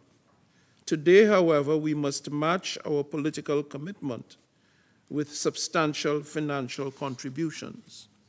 As custodian of UNRWA's mandate, I firmly believe that the General Assembly has a duty to ensure that the agency and its staff and the millions of refugees it serves receive adequate and enduring support, both political and financial, in order to empower it to discharge its mandate. Excellencies, UNRWA is no stranger to crisis. Throughout its history, it has often operated amidst armed conflict. However, the current levels of death and destruction in the Gaza Strip are on an unprecedented scale. At least 38,000 Palestinians have been killed and over 85,000 are injured. More than 90% of the Gaza Strip's population is displaced, with nowhere safe to turn. The territory is grappling with severe acute food insecurity, with 500,000 people on the brink of famine. In an age of such food wastage, the mere existence of a famine, especially one that is human-caused and conflict-induced, is unconscionable and inexcusable. UNRWA has continued to operate throughout this turmoil, albeit at severely limited capacity. Its shelters have been hit, its schools destroyed, and its healthcare facilities severely impacted. Yet UNRWA and its staff has courageously persevered, delivering basic and life-saving assistance and support to the increasingly desperate people of Gaza Strip. In these extraordinary times, where UNRWA's very existence is in jeopardy, we must acknowledge that this pledging conference cannot proceed on the basis of business as usual.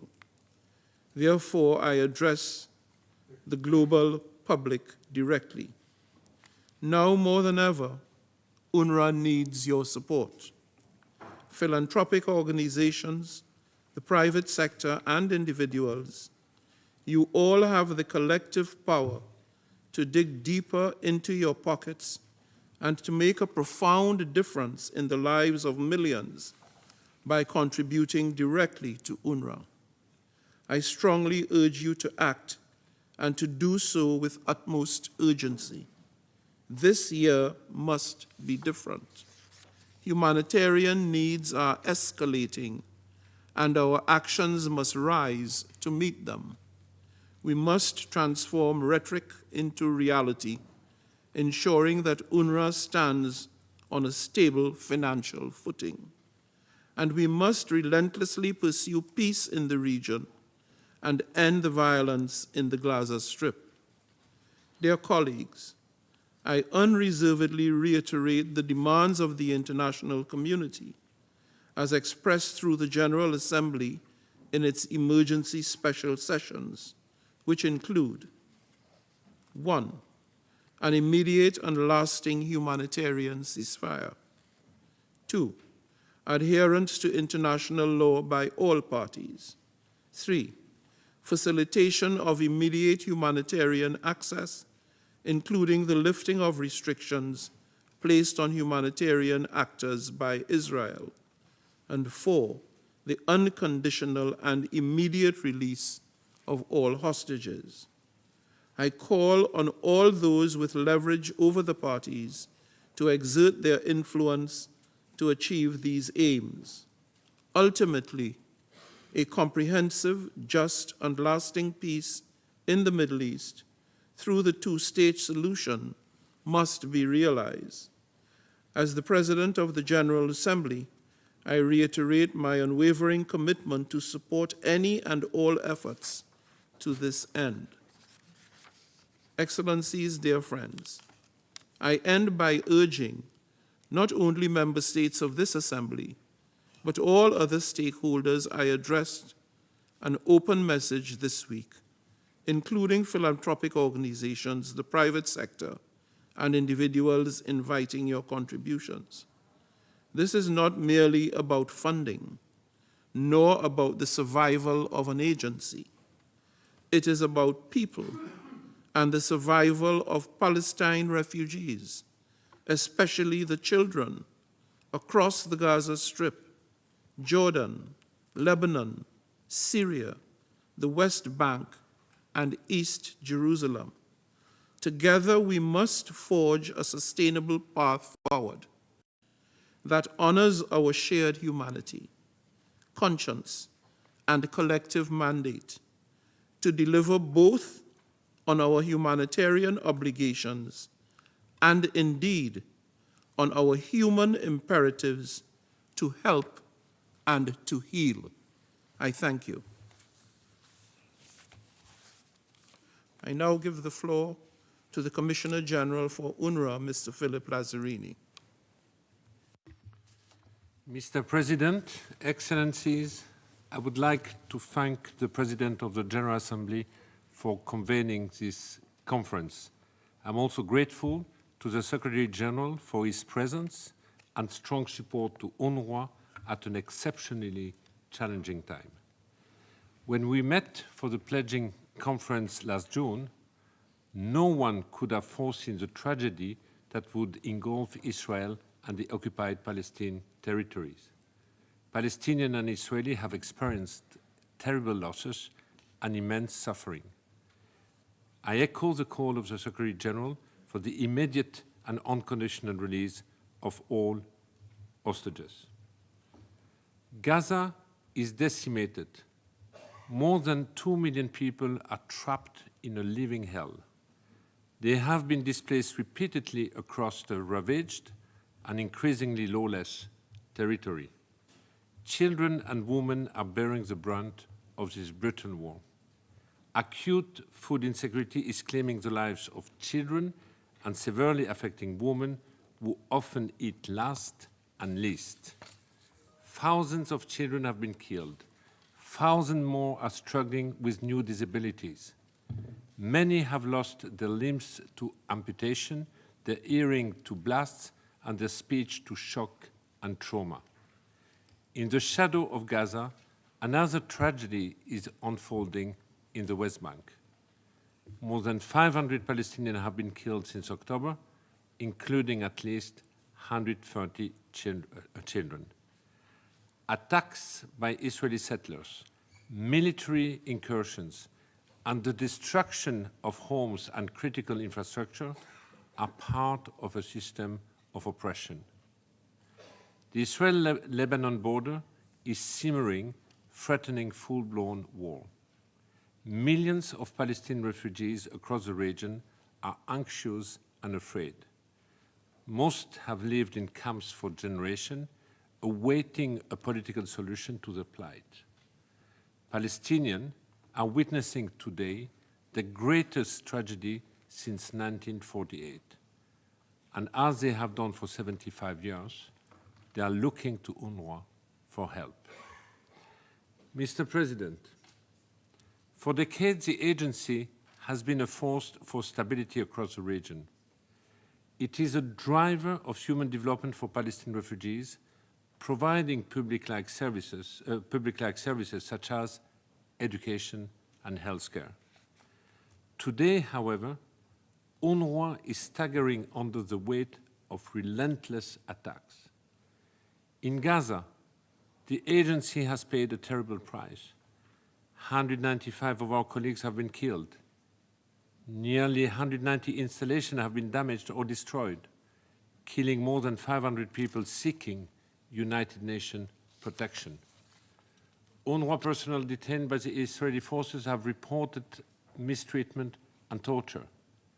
Our premises have been used for military purposes by Palestinian armed groups, including Hamas and the Israeli forces. Our convoys have come under attack despite coordinating movement. In the West Bank, UNRWA's operation space is shrinking. Arbitrary measures imposed by Israel severely restrict the presence and movement of our staff. Violent protests outside our premises in East Jerusalem culminated in arson attacks. In more than 30 years of humanitarian work, I have never encountered such blatant disregard for the protected status of humanitarian workers, facilities, and operations under international law. Turning a blind eye to this attack sets a dangerous precedent, undermining respect for the rules-based international order in other conflicts. Excellencies, efforts are on the way to dismantle UNRWA and change the established political parameters for peace in the occupied Palestinian territory. This includes fierce attacks on social media and legislative proposal to evict the agency from its premises in East Jerusalem and to label it as a terrorist organization. UNRWA is targeted because of its role in safeguarding the right of Palestinian refugees and because it embodies an international commitment to a political solution. Failing to push back will leave other UN entities and international organizations exposed to similar attack. Mr. President, amid these extraordinary challenges, I received serious allegations that UNRWA personnel in Gaza were involved in the horrific attacks of October 7. If proved true, this would constitute an appalling betrayal of Palestinian refugees and UNRWA. But the United Nations took firm and immediate action. I terminated the appointment of the accused individuals. The Office of Internal Oversight Services, OIOS, opened an investigation, and the Secretary-General launched an independent review of how UNRWA upholds neutrality in its work. The OIOS investigation into allegations against individuals is ongoing. The independent review concluded that UNRWA has policies, mechanisms, and procedures to ensure compliance with the principle of neutrality. The review confirmed that the agency has a more developed approach to neutrality than similar UN or other entities, including in addressing breaches through disciplinary sanction. The review, however, makes recommendations to reinforce neutrality in a complex and polarized political environment. UNRWA is committed to implementing this recommendation with the support of donors and host countries. Excellencies, I have warned repeatedly that UNRWA's funding model is incompatible with its mandate to provide public-like services. More than a decade of crowning underfunding and severe austerity measures have eroded the quality of our services. Weakened